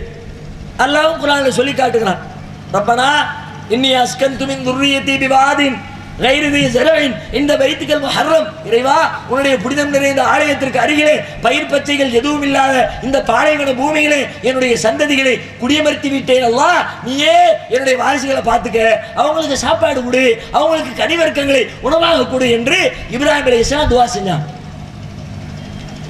அதுக்கு பிறகு ஒரு ஊரு பெருசா உருவாகுது. காபாவை கட்டி முடிக்கிறாங்க. இப்ராஹிம் நபி இஸ்மாயில் நபியை சேர்ந்து காபத்துல்லாவை புனர் நிர்மாணம் செய்து வேலை முடிக்கிறார்கள். இப்ராஹிம் அலைஹிஸ்ஸலாத்தால் கட்டப்பட்ட அந்த காபா எந்த நோக்கத்திலே கட்டப்பட்டது? அல்லாஹ்வை மட்டுமே வணங்குவதற்காக காபா கட்டப்பட்டது. அதைத்தான் இஸ்மாயில் நபி ஃபாலோ பண்ணுறாங்க. அவங்களுடைய பிள்ளைங்களுக்கு அதைத்தான் சொல்லி கொடுத்தாங்க. அப்படியே நாட்கள் செல்லுகிறது. சென்று சென்று சென்று பல ஆயிரக்கணக்கான ஆண்டுகளுக்கு பிறகு அதே மக்கமா நகரத்திலே நபிகள் நாயகம் ஸல்லல்லாஹு அலைஹி வஸல்லம் பிறக்கிறார்கள். ரசூலுல்லாஹ் பிறக்கும் போது மக்காவிலே வாழ்ந்த மக்களுடைய மார்க்கம் எது? அந்த மார்க்கத்துக்கு பேர் என்ன? அந்த மக்கள்கிட்ட போய் கேட்டால் சொல்லுவாங்க, நாங்கள் இப்ராஹிமுடைய மார்க்கத்தை ஃபாலோ பண்ணுறோம். எங்களுடைய பாட்டனார் இப்ராஹிம் அவர் என்னத்தை சொன்னார் அதுதான் எங்களுடைய கொள்கை. அப்படி சொல்லிக் கொண்டிருந்தார்கள். காபாவை திறந்து பார்த்தால் 360க்கும் மேற்பட்ட சிலைகள் காபாவுக்குள்ள. இப்படிதான் இப்ராஹிம் அலைஹிஸ்ஸலாம் காபாவை கட்டினாங்களா? 360 சிலைகளை கொண்டு வந்து பிள்ளையார் சிலை வச்சாங்களா? எப்படி வந்துச்சு? தலைமுறை தலைமுறையா தானே வந்துச்சு. பேரு மாறலையே, மார்க்கத்துக்கு சொன்ன அந்த தலைப்பு மாறலையே. இப்ராஹிம் மார்க்கம், இப்ராஹிம் மார்க்கம், இப்ராஹிம் மார்க்கம் என்று சொல்லி சொல்லியே இப்ராஹிம் அலைஹிஸ்ஸலாம் எந்த கற்சிலைகளை உடைத்து நொறுக்கி இந்த சிலைகளுக்கு எந்த சக்தியும் இல்லை என்று நிரூபித்து காட்டினார்களோ அந்த சிலைகளை இப்ராஹிம் அலைஹிஸ்ஸலாத்துடைய பெயராலேயே காபாவிற்குள்ளே உருவாக்கினார்கள். அவ்வளவு ஏன், அந்த இப்ராஹிம் அலைஹிஸ்ஸலாத்தையே ஒரு சிலையாக்கி காபாவுக்குள்ளே நிப்பாட்டி வச்சுட்டாங்களே. தலைமுறை தலைமுறையா தானே வந்துச்சு. எப்படி மாறிச்சு? மாறும். தலைமுறையாக வந்தால் அது சத்தியமாக இருக்க வேண்டும் என்பதற்கு உத்தரவாதம் இல்லை. இருக்கவும் செய்யலாம், இல்லாமலும் போகலாம். அப்ப நம்ம என்ன அளவுகள் வைக்கிறது சத்தியத்துக்கு? எங்க அப்பா சொன்னா சத்தியமா இருக்கணும்னு கட்டாயம் கிடையாது. எங்க அம்மா செஞ்சதுக்காக வேண்டி சத்தியமா இருக்க வேண்டிய தேவை கிடையாது. என்னுடைய முன்னோர்கள் காலம் காலமாக ஒரு காரியத்தை செய்ததனால் அதுதான் உண்மையான இஸ்லாமாக இருக்க வேண்டும் என்ற எந்த கட்டாயமும் இல்லை. சரியாகவும் இருக்கலாம், தப்பாகவும் இருக்கலாம். ஆனால் அல்லாஹ்விடமிருந்து அல்லாஹ்வுடைய பாதுகாப்போடு உண்டான திருமறை குர்ஆன் உலகத்தில் இருக்கிறது. நபிகள் நாயகத்துடைய போதனைகளை அல்லாஹ்வே பாதுகாத்து வைத்திருக்கிறான். அல்லாஹ் சொன்னதை பார்ப்போம், நம்ம முன்னோர்கள் செஞ்சதை பார்ப்போம், ரெண்டையும் ஒப்பிட்டு பார்ப்போம். அதுல இருக்கிற மாதிரி இவங்க செஞ்சிருந்தா பின்பற்றிட்டு போங்க, தப்பே இல்லை. அதுல சொன்னதுக்கு மாற்றமாக முன்னோர்கள் செய்திருந்தால் முன்னோர்களை தூக்கி எறிந்துவிட்டு அல்லாஹ்வின் வார்த்தைகளை பின்பற்ற வேண்டும். அதுதான் சத்தியத்துக்கு அளவுகோல். ஆனா நம்ம என்ன பண்ணிட்டோம்? குர்ஆனை பார்க்கல, நபி மொழியை பார்க்கல, ரசூலுல்லாஹ் என்ன செஞ்சாங்க சொன்னாங்க அதை யாரும் செக் பண்ணல. எங்க அத்தா சொல்லிட்டாங்க, எங்க வாப்பா சொல்லிட்டாங்க, எங்க உம்மா சொல்லிட்டாங்க, சரியாத்தான் சொல்லுவாங்க, தப்பா சொல்ல மாட்டாங்க, பொய் பேச மாட்டாங்க, அதனால நான் அதைத்தான் ஏற்றுக்கொள்வேன் என்று எந்த இடத்தில் நம்முடைய முன்னோர்களின் மீது குருட்டுத்தனமான நம்பிக்கையை வச்சோமோ அந்த இடத்துல நாம சத்தியத்தை விட்டு விலகிவிட்டோம். சரிங்க இடம் இது. இந்த ரெண்டு அடிப்படைகளை தூக்கி வச்சுட்டு என்னுடைய அறிவு சத்தியத்துக்கு அளவுகோல் கிடையாது, முன்னோர்கள் செஞ்சது சத்தியத்திற்கு அளவுகோல் கிடையாது. படைத்த இறைவன் திருமறை குர்ஆனில் என்ன சொன்னாரோ அதுதான் சத்தியம். இன்னும் சொல்வதாக இருந்தா திருமறை குர்ஆனில் அல்லாஹ்வே ஒரு கேள்வி எழுப்புகிறான். ஒய்தா கீழவும் இத்தபிஉ மா அன்ஸலல்லாஹ், அந்த மக்களிடத்திலே சொல்லப்பட்டால் அல்லாஹ் இறக்கி அருளியதை பின்பற்றி சொல்லப்பட்டால் அது அந்த மக்கள் பதில் சொல்றாங்க, நத்தபிஉ மா அல்ஃபைனா அலைஹி ஆபானா, எங்களுடைய முன்னோர்களை எந்த வழிமுறையில் கண்டோமோ அதைத்தான் நாங்க ஃபாலோ பண்ணுவோம். உடனே அல்லாஹ் எதிர்கேள்வி கேட்கிறான், அவ்வளவுக்கான ஆபாவும் லா யாக்கிலூன ஷைஅன் வலா யஹ்ததூன், ஏனப்பா உங்களுடைய முன்னோர்கள் எதையும் அறியாதவர்களாகவும் நேர்வழி பெறாத முட்டாள்களாக இருந்தாலுமா அவர்களை பின்பற்றுவீர்கள்? உன் அப்பா அம்மா ஃபாலோ பண்ணுற வேண்டான்னு சொல்லல, சரியா செஞ்சா ஃபாலோ பண்ணு, தப்பா செஞ்சா ஃபாலோ பண்றிய. உங்களுடைய சொந்த வாழ்க்கையில அப்பா அம்மா ஃபாலோ பண்றீங்களா? முன்னோர்கள் செஞ்சாங்கன்னு முன்னோர்கள் மேல பழி போட்டு 1008 தவறான காரியங்களை மார்க்கத்தின் பெயரால் புதிய புதிய அனுஷ்டானங்களை நடைமுறைப்படுத்திக் கொண்டிருக்கிற முஸ்லிம் சமுதாயத்தை பார்த்து கேட்கிறேன். மார்க்க விஷயத்துல எங்க அப்பா செஞ்சாரு, எங்க அம்மா செஞ்சாருன்னு அவங்க செஞ்சதை செய்யக்கூடிய நீங்க உங்க தனிப்பட்ட வாழ்க்கையில, சொந்த உலக வாழ்க்கையில, நாகரீக வாழ்க்கையில, உலகத்தினுடைய இன்பத்துல, பொருளாதாரத்தை திரட்டுறதுல உங்க அப்பா அம்மா போன வழி எதுவோ அதைத்தான் நீங்களும் ஃபாலோ பண்ணிக்கிட்டு இருக்கீங்களா? உங்களுடைய முன்னோர்கள் தறி நெஞ்சாங்களே, இன்னைக்கு கடையநல்லூர்ல எத்தனை வீட்டுல தக்குது? பல நாட்களுக்கு பழைய கஞ்சியை குடிச்சாங்களே, எத்தனை பேர் பழைய கஞ்சி குடிக்கிறீங்க? 50 ஆண்டுகளுக்கு முன்னால் நம்முடைய முன்னோர்கள் இந்த ஊரிலே செய்த தொழில் என்ன? நம்முடைய வீடு வாசல் எப்படி இருந்துச்சு? 25 வருஷத்துக்கு முன்னாடி இப்படிதான் வீடு இருந்துச்சா? நம்முடைய ஒவ்வொருத்தருடைய பெற்றோரும் இப்படிப்பட்ட மாடி வீட்டில் குடியிருந்தாங்களா? 2 மாடி 3 மாடி கட்டினாங்களா? இந்த மாதிரி விளக்குகளை பயன்படுத்தினாங்களா? செல்போனை யூஸ் பண்ணாங்களா? வாகனங்களை உபயோகிச்சாங்களா? பிளைட்ல பறந்தாங்களா? கப்பல்ல நீந்தினாங்களா? அதெல்லாம் நீங்க சரியா? எங்க அப்பா சிமினி விளக்கு தான் வச்சாரு, நானும் சிமினி விளக்கு தான் வைப்பேன். எத்தனை வீட்டுல இருக்குது? எங்க தாத்தா குடிசை வீட்டுல தான் குடியிருந்தாரு, நானும் குடிசையை தான் கட்டி இருப்பேன். எத்தனை பேர் இருக்கிறோம்? கல்யாணத்துக்கு மாட்டு வண்டியில தான் போவோம். இன்னைக்கு மாட்டு வண்டியில போற ஆட்கள் எத்தனை? அதுல எல்லாம் மாறிக்கிட்டீங்க. அதுல யோசிக்கிறீங்க கரெக்டா? அவர்களுக்கு அந்த வாய்ப்பு இல்லை, வசதி இல்லை, அந்த புதிய புதிய கருவிகள் அந்த காலத்தில் கண்டுபிடிக்கப்படல. அதனால் அவர்கள் அப்படி இருந்தார்கள். இன்றைக்கு எனக்கு அந்த வாய்ப்பு இருக்கிறது, நான் ஏன் அதை விடணும்? அறிவை யோசிக்கிறவங்கள, கரெக்டா சிந்திக்கிறவங்கள, உங்களுடைய சொந்த வாழ்க்கையில இன்பத்தை அனுபவிக்கணும்னா அப்பனாவது குப்பனாவது அவர் குப்பையில தூக்கி போடு. அல்லாஹ்வுடைய மார்க்கம்னா அதை விட கேவலமா? சொந்த தனிப்பட்ட வாழ்க்கையினுடைய உலக இன்பத்தை விட அல்லாஹ்வின் மார்க்கம் அற்பமாகிவிட்டதா? இந்த இடத்துல சரியாக சிந்திக்க ஆரம்பித்தால் சத்தியத்திற்கான இலக்கணம் கண்களுக்கு முன்னால் மிக தெளிவாக தெரிந்துவிடும். முன்னோர்கள் செஞ்சது அது மார்க்கம் கிடையாது. இன்னும் சொல்வதாக இருந்தால் நபிகள் நாயகம் ஸல்லல்லாஹு அலைஹி வஸல்லம் அவர்கள் ஆரம்பத்தில் மக்காவில் ஏகத்துவ பிரச்சாரம் செய்த பொழுது மக்காவிற்குள்ளே இஸ்லாத்தை கடைபிடிக்க முடியாத சிரமப்பட்ட நபித்தோழர்களை அபிசீனியாவிற்கு நபிகள் நாயகம் அவர்கள் ஹிஜ்ரத் செய்து அனுப்பி வைத்தார்கள். ரசூலுல்லாஹ் மதீனாவுக்கு ஹிஜ்ரத் செஞ்சு வந்த மாதிரி ஆரம்பத்து முதல் ஹிஜ்ரத் அபிசீனியாவுக்கு சில பேர் போயிட்டாங்க.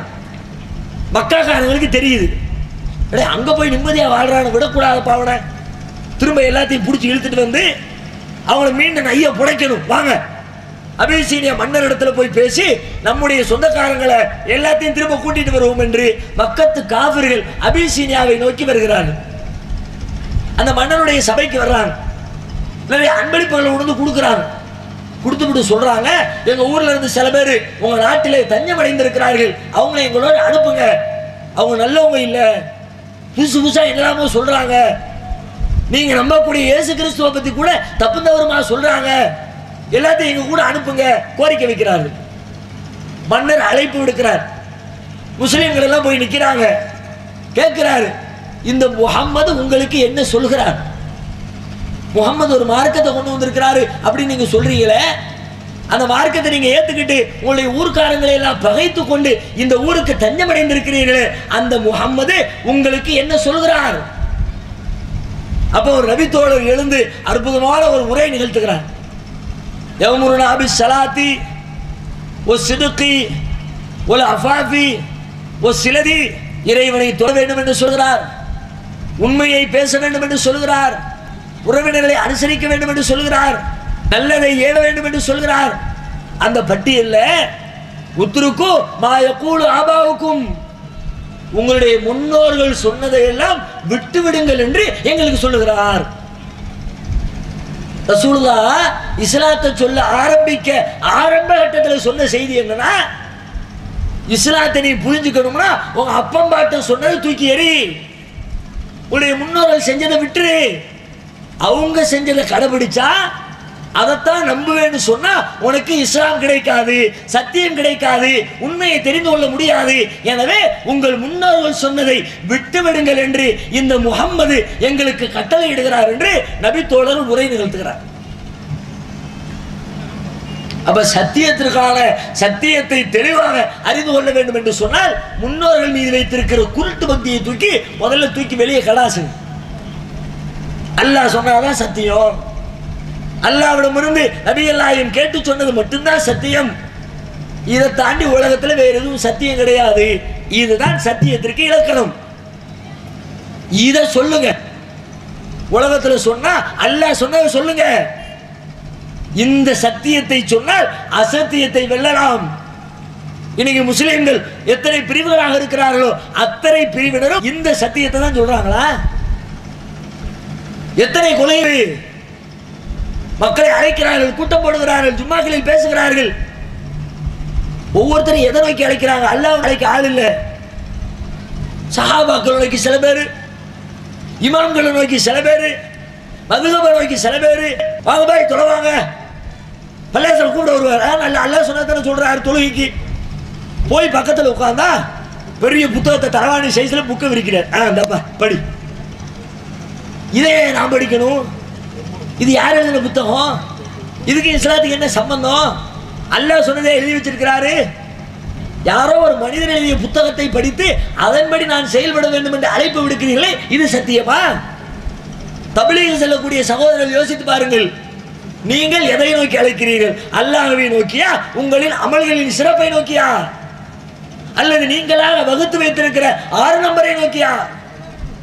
6 நம்பர் எழுதி வச்சுக்கிட்டு இந்த 6 தான் இஸ்லாம், அது தாண்டி ஒண்ணுமே இல்லை, சத்தியம் இல்லை. அப்போ நீ அல்லாஹ்வை நோக்கி அழைக்கல, குர்ஆனை நோக்கி அழைக்கல, ஹதீஸை நோக்கி அழைக்கல, நீங்கள் சத்தியவாதிகள் இல்லை. இன்னும் சில பேர்ல போய் சொல்லுவோம், ரசூலுல்லாஹ் இப்படி தான் தொழுதுருக்கிறாங்க, நீங்க அப்படி தொழுவுங்களா? எங்க கிதாபில் இப்படித்தான், நாங்களாம் ஹனஃபி, நாங்களாம் ஷாஃபி, நாங்க இப்படித்தான் தொழுவோம், இப்படித்தான் நோன்பு வைப்போம், இப்படிதான் ஜகாத்து கொடுப்போம், இப்படிதான் ஹஜ் செய்வோம். இமாம்களை நோக்கி அழைக்கிறீர்களே, அது சத்தியமா? கண்டிப்பா சத்தியம் இல்லை. ஏன்னா மதுகபுகள் அல்லாஹ்வால் அருளப்பட்டவை இல்லை. அல்லாஹ் சொன்னதுக்கு மாற்றமாக மதுகப் இருக்கிறது.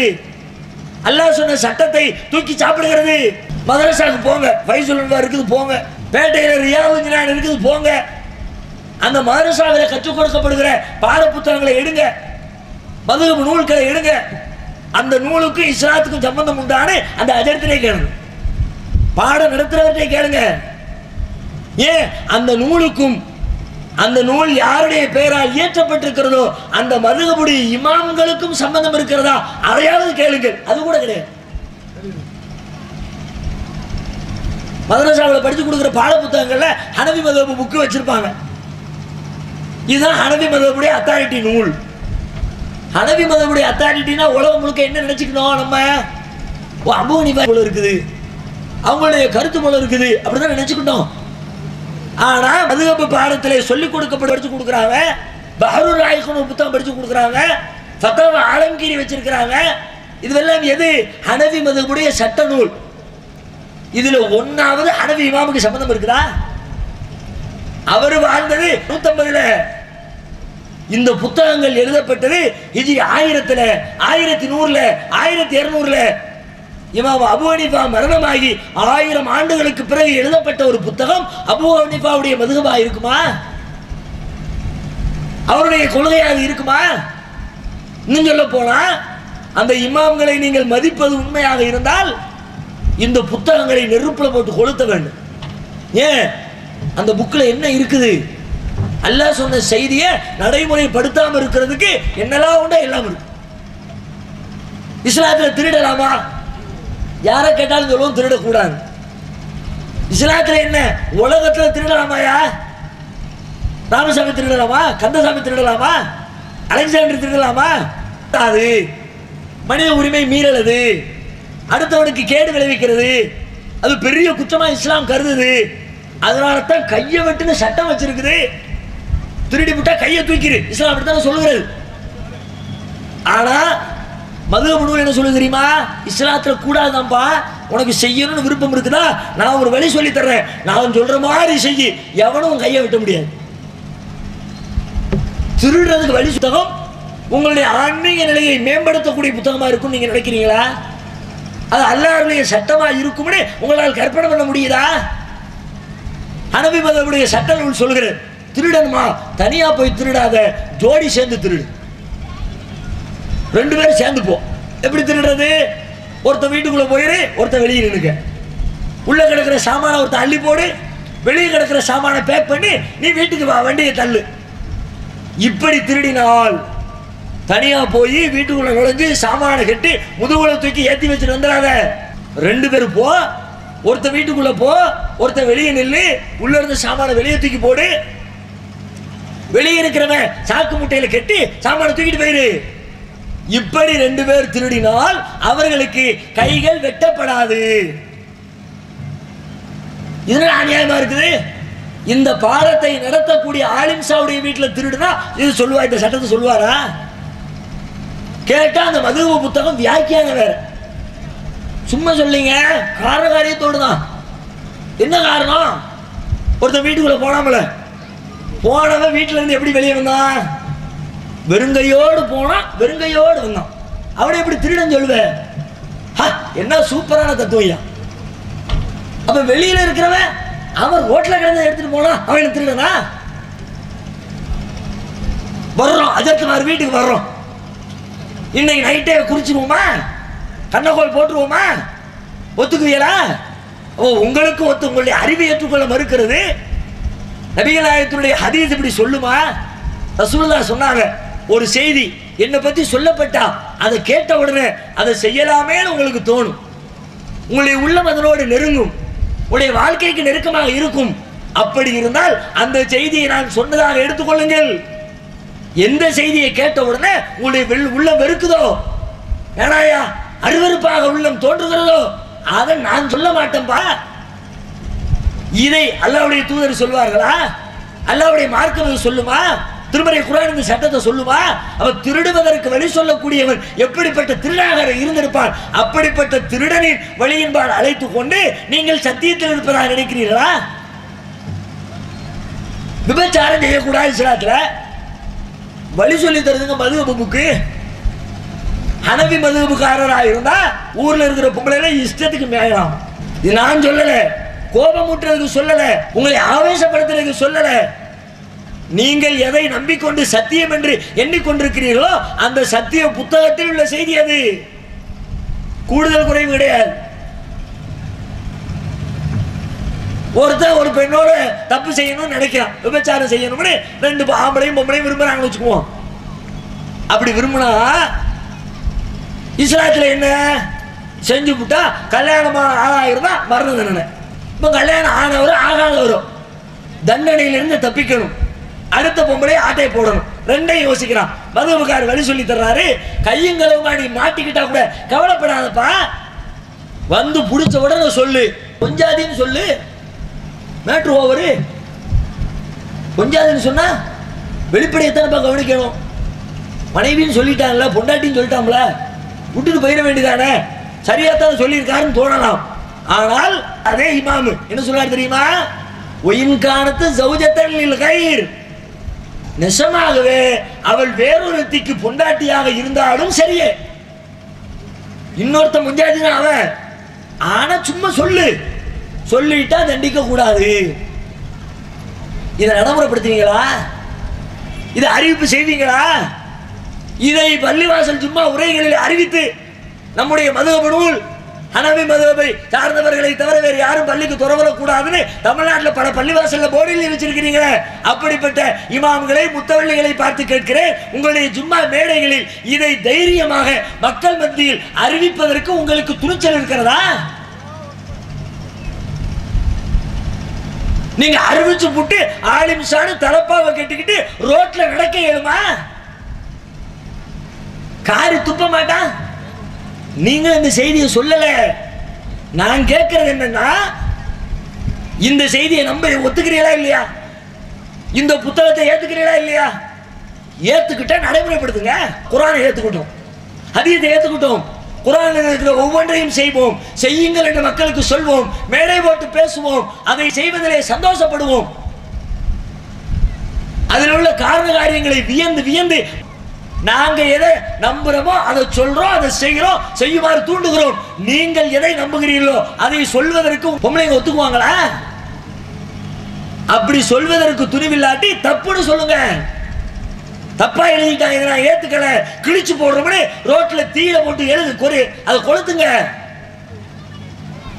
இப்படி ஒன்னா ரெண்டா மதுஹப் நூல்களில் சொல்லப்பட்டிருக்கிற செய்தி அது சத்தியம் இல்லை. இந்த சத்தியத்தை நோக்கி அழைக்காதீங்க. இதை நோக்கி அழைக்க அழைக்க நீங்கள் தான் அழிந்து போவீர்களே தவிர நீங்கள் உங்களுக்கு எதிரிலே இருக்கிற சத்தியத்தை ஒரு காலம் அழிக்க முடியாது. இப்படி என்னென்னலாம் இருக்கிறோம், அடிப்படை ஒண்ணுதான். அல்லாஹ் சொன்னால் சத்தியம், அல்லாஹ்வின் அழைத்தால் சத்தியம். இவர்கள் யாரை நோக்கி அழைக்கிறார்கள்? தரீகாவினர் யாரை நோக்கி அழைக்கிறார்கள்? மதுஹபினர் யாரை நோக்கி அழைக்கிறார்கள்? ஒன்னையும் சிந்திச்சு பாருங்க. அல்லாஹ்வை நோக்கி அழைத்தால் சத்தியம், அடுத்தவர்களை நோக்கி அழைத்தால் அசத்தியம். அசத்தியத்தை நோக்கி காலடி எடுத்து வைத்து விடக் கூடாது. இந்த சத்தியத்தை விளங்கி கொண்டு இதை சொல்லுங்க மக்களிடத்துல. சொன்ன என்ன சொல்ற பெரிய மேட்டரா நினைக்கலாம். ஆனா அசத்தியத்தை சொன்னா அதுக்கு ஆட்கள் போய் சேருவாங்க. அசத்தியவாதி 4 பேர் கூட்டம் சேரும். சத்தியத்தை சொல்றது அவ்வளவு எளிது கிடையாது. சத்தியத்தை சொல்லி அசத்தியத்தை வெல்லுவோம்னா சொல்லிட வேண்டியதானே, அப்படி நினைக்க முடியாது. இன்றைக்கு வேண்டுமானால் மேடை போட்டு பேசுவது எளிதாக இருக்கலாம். ஆனால் நிஜத்திலே சத்தியத்தை அதனுடைய வீரியத்தோடு மக்கள் மத்தியிலே எடுத்து சொல்ல நினைத்தால் அது எளிதான காரியம் இல்லை. சத்தியம் என்பது அது அசத்தியவாதிகளுக்கு மத்தியிலே சொல்லப்படுகிற பொழுது பெரிய பெரிய பூகங்களை கிளப்பிவிடும், அதிர்வு அலைகளை ஏற்படுத்தும். நீங்க சொன்ன உலகத்துல யாரு சொன்னாலும் அப்படிதான். பெரிய ஆளு சொன்னாரு, சின்ன ஆளு சொன்னாரு, வித்தியாசமே கிடையாது. அசத்தியத்தை சொன்னால் அமைதி காப்பார்கள், சத்தியத்தை சொன்னால் அடிதடிக்கு களத்தில் இறங்குவார்கள். எவ்வளவோ சமூகத்தில் பார்த்துட்டோம், வரலாற்றில் பார்த்துட்டோம். நபிமார்கள் விடுவாங்க, சத்தியத்தை நபிமார்கள் சொன்னாங்களே, அவங்க சொல்லும் போது என்ன ரிசல்ட், நபிகள் நாயகம் சொல்லும் போது என்ன ரிசல்ட். நம்மளாவது சத்தியத்தை சொல்றதுக்கு முன்னாடி எப்படி எல்லாமே இருந்திருக்கும். நம்முடைய பின்னணி ஆராய்ச்சி செஞ்சு பார்த்தோம்னா நம்மளை யாரும் தேர மாட்டோம். சத்தியத்தை நோக்கி அழைப்பு விடக்கூடிய யாராக இருந்தாலும் கடந்த கால வாழ்க்கையை உரசி பார்த்தோம்னா நம்மிடத்தில் அசத்தியம் குடி கொண்டிருந்தது. இன்னைக்கு எத்தனையோ தீமைகளை செய்யாதீங்க மக்கள் மத்தியில் பேசுறோம். கடந்த காலத்தில் செஞ்சவங்க தானே. மதுஹபை பின்பற்றாதேன்னு சொல்றோம், பின்பற்றியவர்கள் தானே. ஆனால் நபிமார்கள் எப்படி? அவர்கள் சத்தியத்தை சொல்வதற்கு கடந்த காலமும் தூய்மையாக இருந்தது. மக்களால் நேசிக்கப்பட்ட தலைவர்களாக இருந்தார்கள். தலையில தூக்கி வைத்து கொண்டாடப்பட்டார்கள். நபி ஸல்லல்லாஹு அலைஹி வஸல்லம் அவர்கள் அவர்களுடைய சொந்த பெயரை அந்த சமுதாயம் மறந்தே போச்சு. ரசூலுல்லாஹ்வுடைய முஹம்மதுன்னு சொல்லி கூப்பிடுறதுக்கு மக்காவில் ஆளு கிடையாது. ரசூலுல்லாஹ் இஸ்லாத்தை சத்தியத்தை சொல்றதுக்கு முன்னாடி எப்படி கூப்பிடுவாங்க? அஸ்-சாதிக் அல் அமீன், நம்பிக்கைக்குரியவரே, உண்மை பேசுகிறவரே, நேர்மையாளரே. அப்படி தலையை தூக்கி வச்சு அந்த சமுதாயம் கொண்டாடிச்சு. அப்படிப்பட்ட நிலையில் இருந்த நபிகள் நாயகம் இந்த சத்தியத்தை சொல்லும் பொழுதும் அசத்தியவாதிகள் முஹம்மது சொல்லிட்டாருப்பா, நேர்மையானவர் சொல்லிட்டாரு, சத்தியத்தை சொல்றவர் சொல்லிட்டாரு, அவர் பொய் பேச மாட்டாரு, ஏற்றுக்கொள்வோம் என்று ஏற்றுக்கொண்டார்களா? அவங்களையும் எதிர்த்தார்களே, அடித்தார்களே, உதைத்தார்களே, ஊர்விளக்கினார்களே. தான் பிறந்த சொந்த பூமியிலே வாழ முடியாத அளவிற்கு ஆயுதங்களை தூக்கி கொலை செய்ய வந்த பொழுது பிறந்த தேசத்தை விட்டு, உடன் வாழ்ந்த தோழர்களை விட்டு, சேர்த்து வைத்த சொத்து செல்வங்களை எல்லாம் விட்டுவிட்டு பக்கத்து தேசத்திற்கு அகதியாக இடம்பெயர்கிற அளவிற்கு நபிகள் நாயகத்திற்கு கொடுமைகள் நிகழ்த்தப்பட்டது. எதை காட்டுகிறது? சத்தியத்தை சொன்னா எதிர்ப்புகள் வரும், அதிர்வுகளை ஏற்படுத்தும். இன்னும் சொல்வதாக இருந்தால் நபி ஸல்லல்லாஹு அலைஹி வஸல்லம் அவங்களுக்கு ஆரம்பத்தில் ஏகத்துவ செய்தி சொல்லப்படுகிறது. ஜிப்ரீல் வந்து ரசூலுல்லாஹ் கட்டி பிடிச்சி இக்ரா பிஸ்மி ரப்பிக்கல்லதி ஹலக் குர்ஆனுடைய வசனத்தை இறக்கி வச்சுட்டு போயிட்டார். பயந்துக்கிட்டு ஓடி வர்றான். கதீஜா நாயை கூட்டிக்கிட்டு வரக்கா பின் நௌஃபல் இடத்துல போறான். அவருடைய பழைய வேதங்களை எல்லாம் கரைச்சு குடிச்சவர். என்ன ஆச்சுன்னு பாருங்க, விவரத்தை கேட்கிறார். அவர் நடந்தது எல்லாம் ரசூலுல்லாஹ் சொல்றாங்க. உடனே அவர் சொல்லுகிறார், முஹம்மதே, உன்னிடத்திலே வந்தவர் வேறு யாரும் இல்லை, நீர் பயப்படுகிற காரியம் எதுவும் நடக்கவில்லை. இதற்கு முன்னால் ஈசாவிடத்திலே மூசாவிடத்திலே வந்த நாமூஸ் என்ற ஜிப்ரீல் இறைவனின் தூதர் வானவர், அவர்தான் உன்னிடத்திலே வந்திருக்கிறார். அல்லாஹ்வின் மார்க்கத்தை உனக்கு சொல்லி இருக்கிறார். இறைவனின் தூதராக உன்னை தேர்வு செய்திருக்கிறார் என்று சொல்லிவிட்டு நீ இந்த செய்தியை சொல்றிய. அவர் சொல்றார், நான் எனக்கு ரொம்ப வயசாளி ஆயிட்டேன். நான் ஒரு இளைஞனாக இருந்தால் உங்களோடு இருந்து தோளோடு தோள் நிற்பேன்.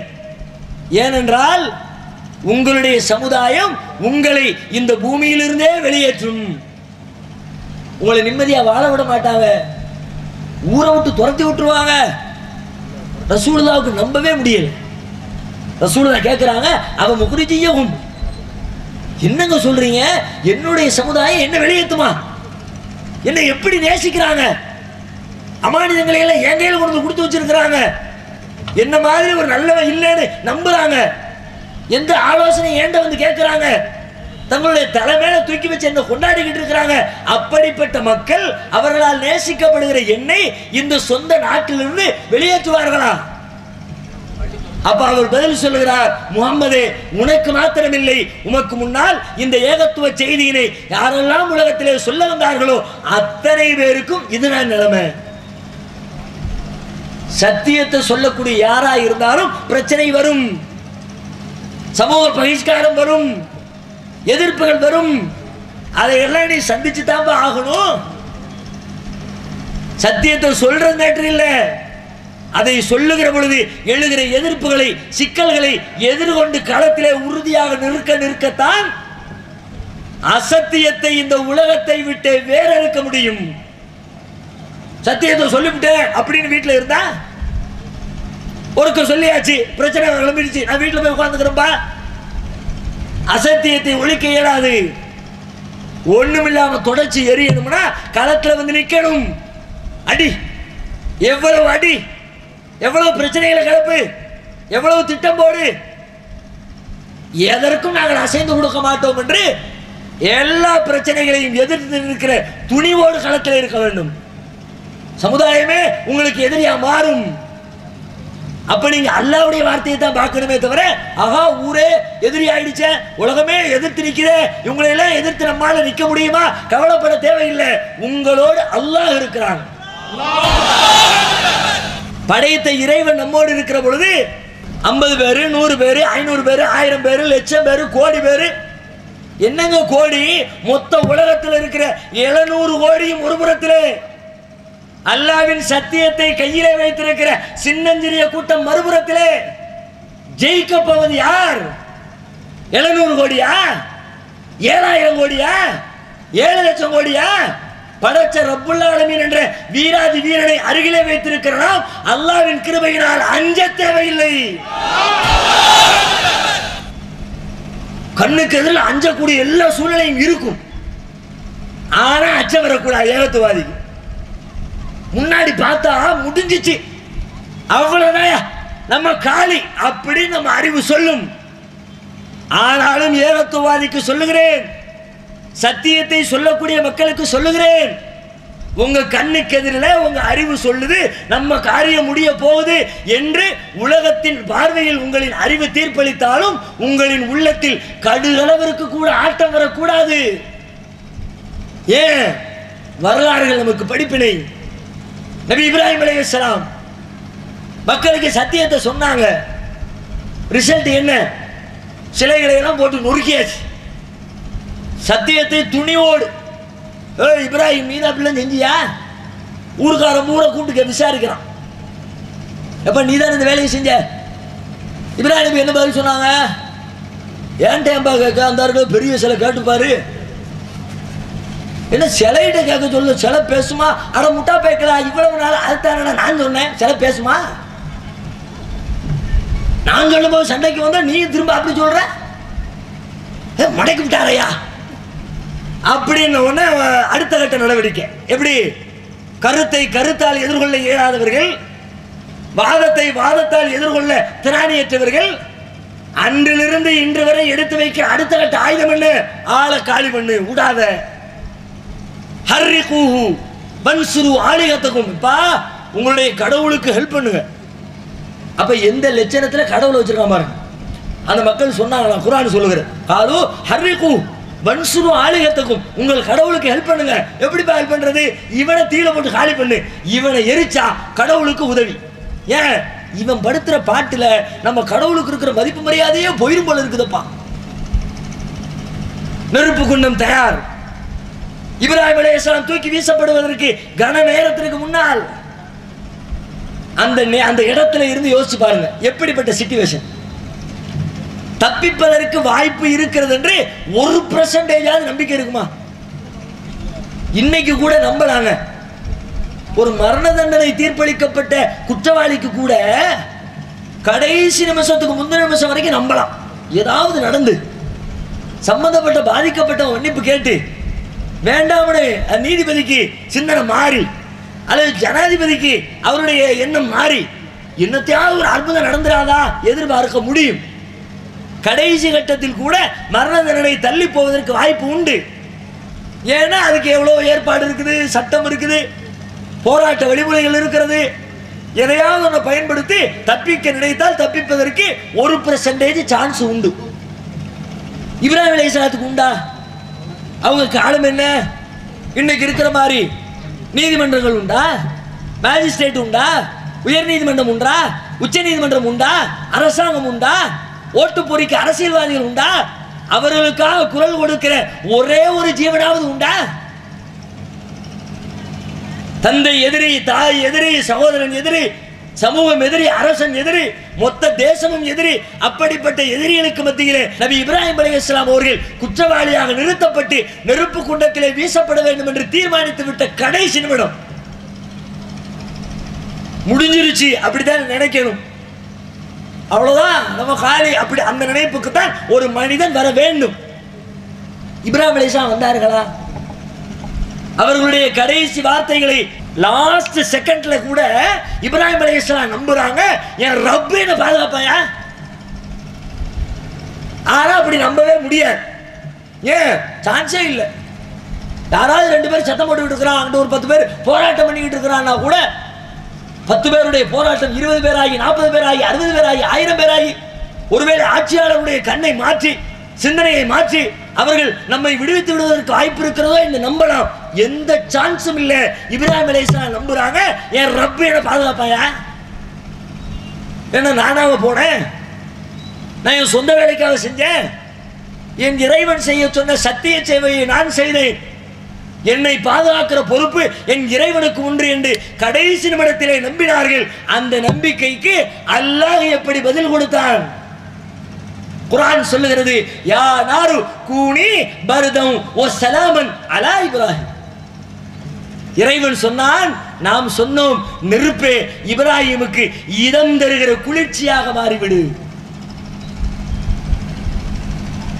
நெருப்பு சுடாதுன்னு சொன்னா மாங்காமடை இனத்தவர வேற யாராவது நம்புவானா? நெருப்புனா சுடத்தானே செய்யும். சுட்டாத்தானே நெருப்பு. சுடாட்டி அதுக்கு பேர் நெருப்பா? நெருப்பு சுடல. என்ன அதிசயம்? அதிசயம் இறைவன் நிகழ்த்திய அற்புதம். தன்னுடைய நபிக்கு, தன்னுடைய தூதருக்கு, தன் சத்தியத்தை எடுத்து சொல்ல வந்த வேந்தருக்கு ஏற்பட்டிருக்கிற அந்த துன்பத்தை நீக்க கடைசி நிமிடத்திலே இறைவன் தன் அற்புதத்தை அங்கே நிகழ்த்தி இப்ராஹிம் அலைஹிஸ்ஸலாத்தை நெருப்பு குண்டத்திலே இருந்து ஒரு தூசி படாமல், ஒரு துரும்பு படாமல், ஒரு வெப்பம் படாமல் அப்படியே அற்புதமாக காப்பாற்றி வெளியேற்றுகிறார். இப்ராஹிம் நபியை காப்பாற்றின ரப்பு நம்மளை காப்பாற்ற மாட்டானா? அதே அளவுகோல் தான். அல்லாஹ்வுக்கு பாலிசி ஒரே பாலிசி. நீ என்ன கரெக்டா நம்பு, நான் சொன்னதை சொல்லு, உனக்கு உதவ வேண்டிய பொறுப்பு எனக்கு. ஏன் மூசா அலைஹிஸ்ஸலாத்தை எடுத்துக்கங்க. ஓடி வந்தாங்கல்ல, கூட்டிட்டு போனா எல்லாம் சொல்லிவிட்டா பனு இஸ்ரவேலர்களை எல்லாம் அழைத்து கொண்டு அப்படியே பயணப்பட்டு வேக வேகமா தப்பிச்சு ஓடி வந்தாச்சு. தப்பிச்சுட்டோம் அப்படின்னு நினைக்கிற நேரத்தில் முன்னாடி கடல், பின்னாடி ஃபிரௌன் துரத்தி கொண்டு வந்து விட்டான். திரும்பி பார்த்த மொத்த கூட்டமும் சொல்லுது, யா மூசா இன்னால முதிரக்கும். மூசாவே வசமா மாட்டிக்கிட்டமையா. மாட்டினாலும் மாட்டின எப்படி மாட்டு? மோட முன்னாடி போனாலும் சாவு, பின்னாடி போனாலும் சாவு. முன்னாடி போனா நிமிஷத்துல சாவு, பின்னாடி போனா சித்திரவதை சாவு.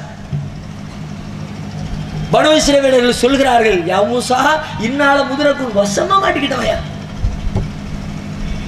யாரிடத்திலே கேட்டாலும் அதுதான் பதில்.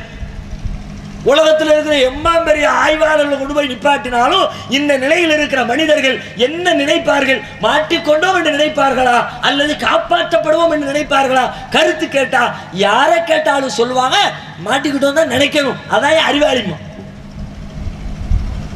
மூசா நபி என்ன, நீங்களே ஒரு மாடியில் நிற்கிறீங்க, ஒரு ஆளை துரத்திக்கிட்டு ஓடி வர்றாங்க, மேல இருந்து பாக்குறீங்க, எல்லாம் தெரியுது, அங்க ஓடுறான் அங்க ஓடுறான் அங்க ஓடுறான் அங்க ஓடுறான், பிடிக்க முடியல, பின்னாடி வர்றவன் எச்சி இழைக்குது, தப்பிச்சு வந்துகிட்டே இருந்தவன் திடீர்னு ஒரு முட்டி சந்துக்குள்ள ஓடிட்டான்.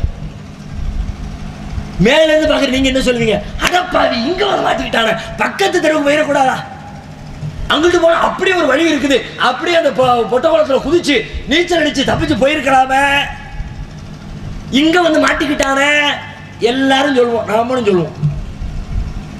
அங்கிட்டும் தப்பிக்க முடியல, இங்கிட்டும் தப்பிக்க முடியல, பின்னாடி தான் வரணும், பின்னாடி வந்து ஆளு க்ளோஸ்.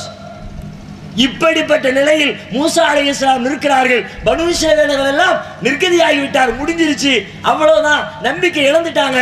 அப்பொழுது மூசா நபி சொன்ன வார்த்தை என்ன? கல்லா இன்ன மாய ரப்பி சயஹ்தீன்.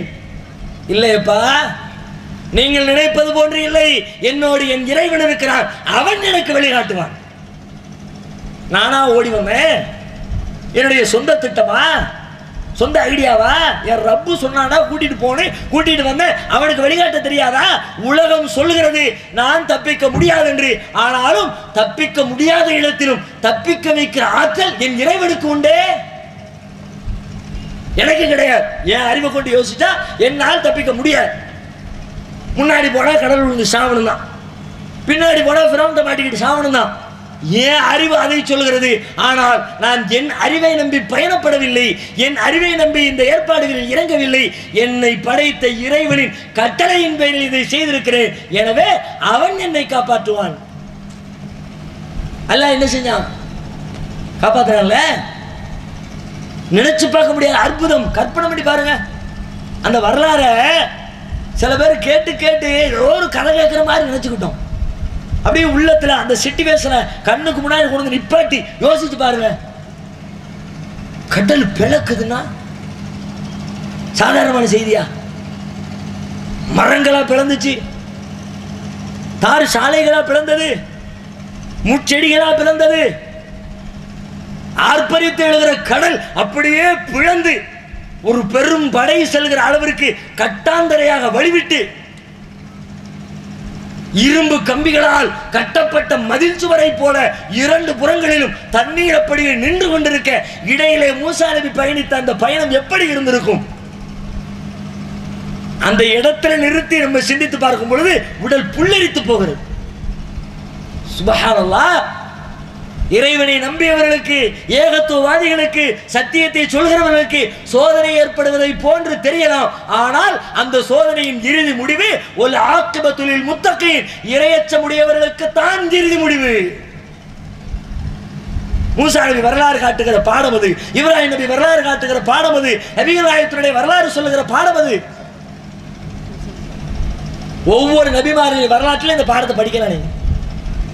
அப்ப நமக்கு துன்பம் வந்தா துன்பம் கிடையாது, மிகப்பெரிய இன்பத்திற்கான முதலீடு அது.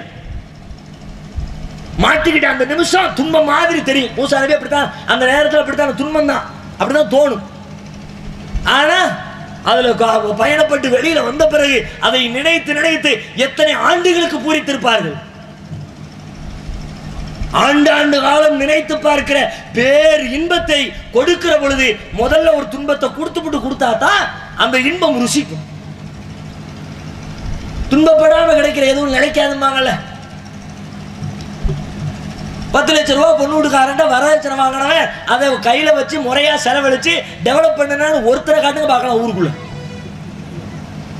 வாங்கின லட்சத்தை செலவழிச்சு விட்டு கல்யாணம் எல்லாம் முடிஞ்ச பிறகு மைக் செட்டுக்காரருக்கு இன்னும் 2000 ரூபாய் பாக்கி இருக்குது, கடன் வாங்க பக்கத்து வீட்டுல. ஏன்? சிரமம் இல்லாம வந்துச்சுல, அடுத்தவங்க கஷ்டப்பட்டுல தந்தா நமக்கு கஷ்டம் இல்லையே. அதனால அதுக்கு 10,000, இதுக்கு 10,000, இதுக்கு 20, அதுக்கு 30, பிரச்சனை இல்லாம செலவழிங்கப்பா. அவளுக்கு பட்டுப்புடவே எடுத்துக்க சொல்லு. அவளுக்கு பட்டு போடணும், ஏன்னா எடுத்துக்க போ. கஷ்டப்பட்டு சம்பாதிச்சாதானே கொடுக்கும்போது வட வருத்தம் தெரியும். எவனோ சம்பாதிச்சான், பிச்சை எடுத்தான் பெருமாள், குடிங்கி திங்கிறவன் தானே நம்ம. எல்லாத்தையும் ஆவுத்து விட்டுட்டு கடைசியில் திருமண செலவுக்காக செய்யப்பட்ட செலவீனங்கள் முடிந்து கடனாளியாக வீட்டில் கைகளை கட்டி அமர்ந்திருப்பார். ஏன்? வந்த வழியினுடைய சிரமம் இல்லாமல் வந்ததுனால. அவனே கஷ்டப்பட்டு சம்பாதிச்சா கொடுப்பானா? நீ பேண்ட் சட்டை எடுத்து கொடுக்கலாட்டி மச்சான் கல்யாணத்துக்கு வரமாட்டேங்கிறார், வராமல் வீட்டில் இருந்து சொல்லு போ அப்படின்னு. நான் கல்யாணம் முடிக்கிறதுக்கு இவருக்கு சஃபாரி செட்டா? குறக்கடையில் கம்பெனியில் ஜட்டி எடுத்து கொடுக்கலன்னு கல்யாணத்தை புறக்கணித்த மச்சான்மார்களும் உண்டு. இப்பமெல்லாம் கொஞ்சம் வெக்கப்பட ஆரம்பிச்சுட்டாங்க. ஓப்பனா கேட்கறதுக்கு வெக்கப்பட்டு சொல்லி சொல்லி நார் அடிச்சு விட்டோமா மேடையில். அவ சிந்தித்து பாருங்கள். முதல்ல அல்லாஹ் ரப்பல் ஆலமீன் அப்படி ஒரு துன்பம் மாதிரி, ஐயோ மாட்டிக்கிட்டமே, சிரமமே. சிரமம் இல்லை, ஒரு பெரிய இன்பத்திற்கான முதலீடு அது. நாளை மறுமையில கூட சொர்க்கத்தை அல்லாஹ் எப்படி கொடுப்பான் தெரியுமா? இன்ஷா அல்லாஹ் ஏகத்துவாதிகள் அனைவருக்கும் அல்லாஹ் சுவர்க்கத்தை சித்தப்படுத்தி இருக்கிறான். நாம் அனைவரும் அங்கே சந்திக்க இருக்கிறோம். கண்டிப்பா நம்மளை அல்லாஹ் சேர்த்து வைப்பான் நம்புறோம். ஆனா அந்த சொர்க்கத்துக்குள்ள படி எடுத்து வைக்கும் பொழுது எப்படி அடி எடுத்து வைப்போம்னா, முதல்ல நரகத்தை கிராஸ் பண்ணி தான் சொர்க்கமா. ஃப்ரண்ட்ல நரகம், பேக்ல தான் சொர்க்கம். ஏன் இம்மாம் பெரிய நரகமா அப்படின்னு நினைச்சாதான் உள்ள போனவனே இம்மாம் பெரிய சொர்க்கமா அப்படி தெரியும். எடுத்து எடுப்புல கொடுத்தாச்சுன்னா ஒருத்தன் பிறந்ததுல இருந்து 50 வயசு வரைக்கும் ஏசி ரூம்குள்ளே உட்காந்துருந்தான். ஏசியை பத்தி கேட்டு பாருங்க, என்னையா ஏசி அப்படிமா. 1 மணி நேரம் அக்னி நட்சத்திர வெயில நல்ல சுண்ட காய வச்சுட்டு கொண்டு போய் ஒரு மரத்தடி நிழல்ல விடுங்க, ஏசி என்னையா ஏசி, மரத்தடி நிழல் மாதிரி வருமா? மரத்தடி நிழல் அப்படிப்பட்ட ஒரு பெரிய டெம்பரேச்சர் கூலிங் தர்ற மாதிரி ஃபீலிங். ஏன்? இந்த சூடு செஞ்ச வேலை. அப்ப சொர்க்கத்தினுடைய இன்பத்திற்கு அல்லாஹ் முதலில் நரகத்தின் துன்பத்தை, அந்த தீ ஜுவாலையின் அந்த வெப்பத்தை லேசாக உடல் அனுபவித்ததற்கு பிறகுதான் சொர்க்கவாதையே சொர்க்கத்துக்கு அனுப்புவான் என்றால், உலகத்தில் நாம் சந்திப்பதை போன்று தோன்றிய சிரமங்கள் எல்லாம் ஒரு மிகப்பெரிய இன்பத்திற்கான ஏகத்துவம் தலை துவங்கி, ஏகத்துவாதிகளின் கைகள் ஓங்கி, சத்தியம் நிலைநாட்டி அசத்தியம் அழிந்து மக்கள் எல்லாம் மகிழ்ச்சி பெருவெள்ளத்திலே சத்தியவாதிகளை மூழ்கடிக்க வைக்கிற ஒரு பேர் இன்பத்திற்கான முதலீடு அது. நபிகள் நாயகம் துரத்தப்பட்டார்கள், பெரிய துன்பம். ஆனா 8 வருஷத்துக்கு பிறகு மக்காவை வெற்றி பெற்று வெற்றி வீரராக மக்காவிற்குள்ளே நுழைகிற பொழுது ஏற்பட்ட இன்பத்தை அதனோடு ஒப்பிட்டு பாருங்கள். 8 வருஷத்துக்கு முன்னாடி அகதி, ஊர்ல வாழ தகுதியற்றவர், ஊரை விட்டு விரட்டி அடிக்கப்பட்டவர், 8 ஆண்டுகளுக்கு பிறகு மீண்டும் மக்காவிற்குள்ளே பிரவேசிக்கிறார். ஆரம்ப காலத்தே மக்காவிற்குள்ளே காபாவிற்குள்ளே படைத்த இறைவனை வணங்குவதற்கு தடை விதிக்கப்பட்டு கழுத்துகளில் ஒட்டகத்தின் மலக்குடலை போட்டு சிரமப்படுத்தப்பட்ட வரலாறு 8 ஆண்டுகளுக்கு முந்தையது. இன்றைக்கு ஹிஜ்ரி 8 நபிகளாரின் மக்காவிற்குள் பிரவேசிக்கிறார்கள். காபாவினுடைய சாவி திறவுகோல் நபிகளாரின் கரத்திலே ஒப்படைக்கப்படுகிறது. நபிகளாரின் வைத்ததுதான் சட்டம், அவர்கள் சொன்னதுதான் தீர்ப்பு. எதிர்த்து முழங்குவதற்கு கூட சத்தியற்ற நிலையிலே எதிரிகளை அழித்து அசத்தியவாதிகளை வீழ்த்தி சத்தியத்தை அல்லாஹ் நிலைநாட்டினாரே. அப்படிப்பட்ட பேரின்பத்தை இன்ஷா அல்லாஹ் எதிர்வரக்கூடிய காலத்திலே இந்த தமிழகம் அனுபவிப்பதற்காகத்தான் தமிழகத்திலே ஆங்காங்கே நாம் அனுபவித்துக் கொண்டிருக்கிற சின்னஞ்சிறிய துன்பங்கள் என்பதை புரிந்து கொள்ளுங்கள். இதை சொல்லுங்க, சத்தியத்தை எப்படி சொல்லுங்க?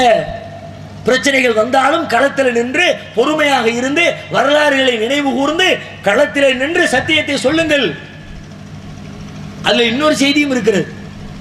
சத்தியத்தை சொல்றதுனா பல பேர் என்ன நினைச்சுக்கிறாங்கன்னா, அவர் 1000 பேரை கூட்டி மேடை போட்டு சொல்றது, வெள்ளிக்கிழமை ஜும்மாவில் சொல்றது, நோட்டீஸ் அடிச்சு கொடுத்து சொல்றது, இதுதான் சத்தியத்தை சொல்றதுன்னு நினைத்து கொண்டிருக்கிறார்கள். இதை விட சிறந்த ஒரு வழி இருக்கிறது.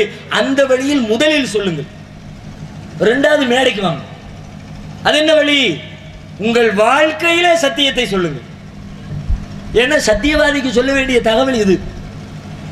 பேச்செல்லாம் பெரிய பெரிய பேச்சு தான். ஆனா கொஞ்சம் நோண்டி பார்த்தா பல பேர் பார்க்கறதுக்கு அப்படி ஜொலிக்கிறாங்க. பத்திரமாத்து பொண்ணு மாதிரி, தங்க மாதிரி. உரசி பார்த்தா உள்ளுக்குள்ள ஈயம் பல்ல காட்டு, வெளியில நல்லா தான் இருந்தான். அப்படி எப்படி பல பேர் இருக்கிற காரணத்தினால் சத்தியத்தினுடைய அந்த வேகம் தடைபடுகிறது. ஒவ்வொருத்தரும் சத்தியவாதி நிஜமான சத்தியத்தை வாழ்க்கையில பிரதிபலிச்சா, இவெல்லாம் மேடைக்கு பேசுற ஆட்கள், இவனெல்லாம் பேசி ஜெயிக்க முடியாது. இப்படி நினைத்துக் கொண்டிருக்கிறவர்கள் நிஜமாகவே இவர்கள் நல்லவர்கள், சொன்னதைத்தான் செய்கிறவர்கள், செய்வதைத்தான் சொல்லுகிறவர்கள், கூடுதல் குறைவாக பேச மாட்டார்கள். மேடைக்கு ஒன்று, அந்தரங்கத்தில் ஒன்று, அம்பலத்தில் ஒன்று என்று இரட்டை வாழ்க்கை கிடையாது என்பதனை உங்களுடைய நண்பர்களிடத்திலே, முதலாளி இடத்திலே, தொழிலாளி இடத்திலே, நுகர்வோர் இடத்திலே, மேல் வீட்டாரிடத்திலே, கீழ் வீட்டாரிடத்திலே, நண்பர்களிடத்திலே உங்களுடைய நடைமுறை வாழ்க்கை வழியாக சத்தியத்தை சொல்லும். அது வீழ்த்துமா அசத்தியத்தை? அது மாதிரி இந்த பேச்சு வீழ்த்தாது. ஏன் ரசூல் ஸல்லல்லாஹு அலைஹி வஸல்லம் அசத்தியத்தை வீழ்த்தினாங்க வரலாறு படிக்கிறோமே, அவர்கள் வீழ்த்திய அந்த வரலாற்று சாதனை எப்படி நிகழ்ந்தது? பேச்சினாலா? குர்ஆன்ல அல்லாஹ்வே சொல்லி காட்டுகிறார், நபியே இஸ்லாத்தை நோக்கி சத்தியத்தை நோக்கி மக்களுக்கு அழைப்பு விடுங்க. எப்படி? ஃபக்கத் லபிஸ்து ஃபீக்கும் உம்ரம் மின் கப்லு, இதற்கு முன்பு உங்களோடு பல ஆண்டுகள் வாழ்ந்திருக்கிறேனே, என் வாழ்க்கையை பார்க்கலையா? வாழ்க்கையை வச்சு அழைப்பு விடு. என் வியாபாரத்தை எப்படி வியாபாரம் பண்ற பார்த்திருக்கல, இப்படி சொல்லணும். இப்படி சொல்லக்கூடிய தைரியமும் துணிவும் எத்தனை வியாபாரிகளுக்கு உண்டு? மனைவி இடத்திலே பேசுகிற பொழுது என் வாழ்க்கையை பார்த்திருக்கிறிய, இத்தனை வருஷம் உன் கூட புருஷனா குடும்பம் நடத்திருக்கிறேன் என்று சொல்லி, அதை சொல்லி தன்னுடைய சத்தியத்தை, தன் தரப்பு நியாயத்தை எடுத்து சொல்லக்கூடிய தைரியம் எத்தனை கணவருக்கு, எத்தனை மனைவிக்கு, எத்தனை பெற்றோருக்கு, எத்தனை பிள்ளைகளுக்கு இருக்கிறது? நெஞ்சத்திலே கை வைத்து கேட்டு பாருங்க. ஏன்னா புருஷன் கொண்டாட்டினா ரொம்ப தெளிவா வெளிப்படும். நடைமுறையில் வாழ்ந்து காட்டுங்க. தங்களுக்கென்று சோதனை வரும் பொழுது அதுல நின்று ஜெயித்து காட்டுங்க. சத்தியத்தை வாழ்க்கையில் காட்டணும். ரசூலுல்லாஹ் வாழ்க்கைக்கு ஃபுல்லாதான முன்மாதிரி. திருமணத்தை பத்தி ரசூலுல்லாஹ் சொன்னாங்க, திருமணம் செய்யுங்க, அது ஏன் வழிமுறை. ஊர்ல இருக்கிற எல்லா ஆலிம்ஸும் சொல்லி போடுறாரு, அன்னிக்காகும் மின் சுன்னத்தி ஃபமன் ரகிப அன் சுன்னத்தி ஃபலைஸ மின்னி. எல்லா கல்யாண வீட்லயும் ஓதுற குத்துபாவோட ஓதிடுவா. என்னவா அர்த்தம்? என்ன? இந்த திருமணம் என்னுடைய வழிமுறை, என் வழிமுறையை யார் புறக்கணிக்கிறாரோ அவர் என்னை சார்ந்தவர் இல்லை. திருமணம் என் வழிமுறை என்ற சூழலா சொன்னாங்களே, அது கல்யாணம் பண்ணிங்கப்பா அப்படின்றதுக்காக சொல்லப்பட்ட செய்தியா? ஊர்ல தான் எல்லாரும் கல்யாணம் பண்றாங்களே, யாருதான் பண்ணல? பண்ணாம யார் இருக்காங்க? ஒருத்தர் கிடையாதுங்க. நெசமா கணக்கெடுத்து பார்த்தா ஒருத்தர் கல்யாணம் பண்ணாம இருக்க கிடையாது. ஏன்னா ஒரு இயற்கை தேவை, பண்ணிக்கிதான் ஆகணும். பசிச்சா திங்கிற மாதிரி, தாகம் எடுத்தா குடிக்கிற மாதிரி, அசதி வந்தா தூங்குற மாதிரி, குறிப்பிட்ட பருவம் வந்தா திருமணம் என்பது பாலியல் தேவை என்பது உடலியல் தேவை. யாரும் மறுக்கல. இல்ல சில பேர் இருக்கிறாங்களே, அந்த இருக்கிறார் இந்த இருக்காரு, சில சாமியாரெல்லாம் காட்டுவீங்க நீங்க. அவங்க கல்யாணம் முடிக்கிறதான். ஆனா கல்யாணத்தை முடிச்சவங்க என்னத்தையெல்லாம் முடிப்பாங்களோ அதையெல்லாம் அவர் கல்யாணம் முடிக்காமலே முடிப்பார். அதையும் தாண்டி யாரையாவது காட்டுனா விவரம் இல்லாம இருக்கும். ஆம்பளை பிசிக்கல் பாடியை பார்த்தா கண்ணு கை காது மூக்கு ஆம்பளை மாதிரி, மேற்று ஆம்பளையா இருக்காரு. அப்படிப்பட்ட ஆள் தான் கல்யாணம் முடிக்க மாட்டாங்களே தவிர மற்றபடி ஊர்ல உலகத்துல எல்லாரும் கல்யாணத்தை முடிக்கிறாங்க. ரசூலுல்லாஹ் இதுக்கு போட்டு ஒரு செய்தி சொல்லணுமா? கல்யாணம் என் வழிமுறைன்னு சொல்லணுமா? அது இல்லை செய்தி. கல்யாணத்துல எப்படி அந்த கல்யாணத்தை பண்ணணுங்கிறது அதுல என் வழிமுறை இருக்குதுப்பா, அதை மாதிரி ஃபாலோ பண்ணு. எப்படி கல்யாணம் பண்ணணும் ரசூலுல்லாஹ் சொன்னாங்க. ரொம்ப ரொம்ப செலவு கம்மியா கல்யாணம் பண்ணுப்பா. இன்னைக்கு நம்முடைய திருமணங்கள் எப்படி இருக்கிறது? திருமணத்துல தான் படம், திருமணத்துல தான் பெருமை, திருமணத்துல தான் நண்பர்கள்லாம் கண்ணுக்கு தெரியும். பிசினஸ் நட்பு வட்டாரம் எல்லாம் எனக்கு பெரிய நட்பு இருக்குது, ரொம்ப தெரிஞ்சவங்க இருக்கிறாங்க, பழக்க வழக்கம் ஜாஸ்தி, அதுக்கு தகுந்த மாதிரி கல்யாணத்தை பண்ணணும். பல லட்சங்களை திருமணத்திற்காக முதலீடு செய்கிறோமே. ரசூலுல்லாஹி ஸல்லல்லாஹு அலைஹி வஸல்லம் திருமணத்தை பற்றி என்ன சொன்னார்கள்? இன்ன ஆலமன் நிகாஹி பரக்கா வ ஐஸருஹா மௌனா. இறையருள் நிறைந்த திருமணம் என்பது செலவு குறைந்த திருமணம் தான். யாராவது கல்யாணத்துல செலவை கம்மி பண்றதுக்கு போட்டி போட்டவர்கள் உண்டா? உங்க கல்யாணத்துக்கு செலவு எவ்வளவு? 50,000? என் கல்யாணத்தை பாரு 1 லட்சம் செலவு பண்ணி ஊரெல்லாம் தோரணம் கட்டி பந்தலை போட்டு நடத்தி காட்டுறனா இல்லையாப்பா? போட்டி செலவு கூடுகிறது, செலவை குறைக்கணும். கம்மி பண்ணுவேன். ஆக கம்மியா பண்ணுவேன், எவ்வளவு கம்மியா முடியுமா அவ்வளவு கம்மியா பண்ணுவேன். அப்படி பண்றோமா? திருமணத்தில் படவப்படுத்த பெருமைய நீங்க காட்டிடுறீங்க. காசு இருக்குதுங்கிற திமிரில காட்டிட்டீங்க. காசு இல்லாதவனுடைய நிலைமை யோசிச்சு பார்த்தீங்களா? ஒரு முஸ்லீம் சுயநலவாதியா இருக்கலாமா? ஒரு சத்தியவாதி சுயநலத்தை மட்டுமே கவனத்தில் கொள்ளலாமா? ஏன் இன்பம், ஏன் சந்தோஷம், ஏன் குடும்பம், அதனால என்னத்தையும் செய்யலாம் அப்படி நினைக்க கூடாது. என்னுடைய இன்பத்தினால் யாரும் துன்பமடைந்து விடக்கூடாது என்பதையும் கவனத்தில் எவன் கொள்ளுகிறானோ அவன் தான் ஏகத்துவாதி. நபிகளார் சொன்னார்கள், அல் முஸ்லிமு மன் சலிமல் முஸ்லிமூன மின் லிசானிஹி வ யதிஹி. யாருடைய நாவாலும் கரத்தாலும் பிற முஸ்லிம்களுக்கு எந்த கேடும் ஏற்படவில்லையோ அவன் தாயா முஸ்லிமு. யாராவது பாதிக்கப்பட்டுருவாங்களா பார்த்து பார்த்து நம்முடைய காரியத்தை அமைச்சுக்கணும். இஸ்லாத்தில் உள்ள எல்லா சட்டமும் அப்படித்தான். தொழுகிறீங்க, தனியா தொழுவுக்கு நிற்கிறீங்க, நைட்டு 10 மணிக்கு தக்பீர் கட்டி காலையில் 4:30 மணி வரைக்கும் நின்றுக்கிட்டே குர்ஆன் ஓதிக்கிட்டே இருக்கிறீங்க, தொழுகிட்டே இருக்கிறீங்க. மார்க்கத்தில் தடையா? இரவு முழுக்க தொழுதனால் நீ குற்றம் செய்து விட்டாய் என்று அல்லாஹோ அல்லாஹ்வுடைய தூதரோ சொல்ல மாட்டார்கள். தாராளமாக தொழு. 2 மணி நேரம் நிற்கிறியா நில்லு, 3 மணி நேரம் நிற்கிறியா நில்லு, 4 மணி நேரம் நிற்கிறியா நில்லு, தப்பு இல்லை.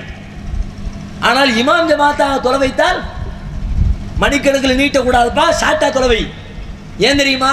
உனக்கு பின்னாடி நீ மட்டும் இல்லை, உனக்கு பின்னாடி சில முதியவர்கள் இருக்கலாம், குழந்தைகள் இருக்கலாம், நோயாளிகள் இருக்கலாம், பெண்கள் இருக்கலாம், தேவையுடையவர்கள் இருக்கலாம், வேலையிலே இடையிலே விட்டு விட்டு வந்தவர்கள் இருக்கலாம். அப்படிப்பட்டவருடைய நிலைமையை கவனத்தில் கொண்டு அவன் பாதிக்கப்படாதவாறு உன் தொலையை சுருக்கு. பின்னாடி 50 பேர் நிற்கிறாங்க, நல்ல வாலிபர்கள் தான், 2 நோயாளி தானே, நீ 48 பேரை பார்க்காத, 2 நோயாளியை பாரு. ஊருக்குள்ள எல்லாம் லட்சாதிபதி தான், அதனால நான் ஒரு 50,000 ரூபாய் செலவு பண்ணா தப்பு இல்லை, அதை பார்க்காத. 98 பேர் லட்சாதிபதி, 2 பேர் ஏழையாக குடிசையில கஞ்சிக்கு வழி இல்லாமல் சோற்றுக்கு வழி இல்லாமல் சிரமப்படுகிறான அவன் அவனது திருமணத்தை எப்படி செய்வான் அதை பாரு. நீங்க எல்லாம் செல்வந்தர்கள் லட்சக்கணக்காக செலவு பண்ணி நடத்துறதை பார்த்துக்கிட்டு நம்ம பிள்ளைக்கு அப்படி கல்யாணம் பண்ணது மாதிரி கடன் வாங்குவான், வட்டிக்கு வாங்குவான், வீட்டை அடகு வைப்பான், வீட்டை வித்துப்புட்டு ஓட்டாண்டியா ரோட்ல நிற்பான். வேணாயா, அவன் பாவத்தில் விழாத, நீ உன் கல்யாணத்தை எளிமைப்படுத்து. அதுவும் செலவு செய்யக்கூடிய செலவாவது நியாயமா, ஏற்க தகுந்த செலவா? ஏராளமான செலவுகள் பயனற்ற செலவு, வீணான செலவு, வெறும் ஊர் பெருமைக்கு செய்யப்படுகிற செலவு, வீடியோ கேமராவுக்கு செலவு. சரி, கல்யாண வீட்டில் ஒரு பயான் பண்ணாங்க, சொற்பொழிவு நடந்துச்சு, 4 பேர் பார்த்தா நன்மையா இருக்கும், அதுக்காக வேண்டி ரெக்கார்டு பண்ணணும், கேமரா எடுத்தோம்னா ஏத்துக்கணும். ஒண்ணும் இல்லை, சுத்தி சுத்தி கேமரா அப்படி இப்படி அப்படி இப்படி. நான் கேட்கிறேன், தெருவில் நீயும் முஞ்சாதியும் போகும்போது எவனாவது ஒருத்தன் போட்டோ எடுத்தா அவனை சும்மா விடுவியா? கட்டி பிடிச்சி உருள மாட்டேன். ஏன் முன்னாடி நீ என்னடா போட்டோ எடுக்கிற? ரோட்ல போனாயா, நான் யாராலும் எடுப்பேன், ஒத்துக்குவியா நீ? அதுவும் பரதா போட்டு தான் போறான், ஒழுக்கமா தான் போறான். அப்படிப்பட்ட நேரத்தில் உன் மனைவியை, உன் சகோதரியை, உன் தாயை யாரேனும் புகைப்படம் எடுத்தால் கோபப்படுகிற நீ, வீடியோ கேமரா கார் இருக்கு, 10,000 வச்சுக்கங்க, நல்லா ஜூம் பண்ணுங்க, எல்லாத்தையும் பாருங்க. கல்யாண வீட்டில் எடுக்கப்பட்ட வீடியோ காட்சிகளை போட்டு பார்த்தவர்களுக்கு தெரியும், அதிலே காட்டப்படுகிற காட்சிகளில் 90% கவர்ச்சி காட்சிகள் தான் இருக்கும். கவர்ச்சினா அழகுற அதை சொல்ல வரல, நல்ல அழகான பொம்பளை யாரு, சிரிச்சு சிரிச்சு எங்க பேசுறாங்க, இதுவெல்லாம் வீடியோ கேமராவுக்குள்ள கவர் ஆகிருக்கும். இந்த திருமண வீடியோவை பார்த்து புட்டு விவாகரத்து நடந்த நிகழ்வுகள் தமிழ்நாட்டில் நிறைய உண்டு தெரியுமா? அக்காவுக்கு கல்யாணம், சீடி எடுத்தாச்சு, தம்பி குவைத்தில் இருக்கிறார், அனுப்பி விட்டாச்சு. அவர் பக்கத்தில் இருக்கிற ஃப்ரெண்ட்ஸ் எல்லாம் கூப்பிட்டு, அக்கா கல்யாண சீடி வந்திருக்கு வாங்க போட்டு பார்ப்போம். எல்லாருமே 25 பேர் சபை சூழ சீடியை போட்டு எல்லாம் டிவியில் பார்க்க. டிவி ஓடிக்கொண்டே இருக்கிறது, படங்கள் காட்சிகள் நடந்து கொண்டே இருக்கிறது. கூட்டத்தில் இருக்கிற ஒருத்தன் முன்னாடி கல்யாண வீட்டில் நிற்கிறான். எப்படி நிற்கிறா? பொம்பளைங்களோடு நிற்கிறான். பொம்பளைங்களோடு நிற்கும்போது ஒரு பொம்பளை எப்படி இருப்பா? சாதாரணமாக இருப்பான். ஒரு சபையில் இருக்கிற மாதிரியா? ஆம்பளைங்க இருக்கிற சபையில் எப்படி இருப்பாங்களோ அது மாதிரி இழுத்து போத்திட்டா இருப்பாங்க. கூடுதல் குறைவா அரை குறையாக தான் இருப்பாங்க. அது பெண்களோடு இருக்கிறோம்ன்ற எண்ணத்தில் உழுது விழுந்து சிரிப்பாங்க, கெக்க கெக்கன்னு பல்ல காட்டுவாங்க. சபையில் காட்டுவாங்களா? ஆம்பளைங்க எல்லாம் இருக்கிற இடத்துல கொஞ்சம் அடக்க ஒடுக்கமாக இருக்கும்னு நினைக்கிறது மாதிரி பொம்பளைங்க இருக்கிற இடத்துல நினைப்பாங்களா?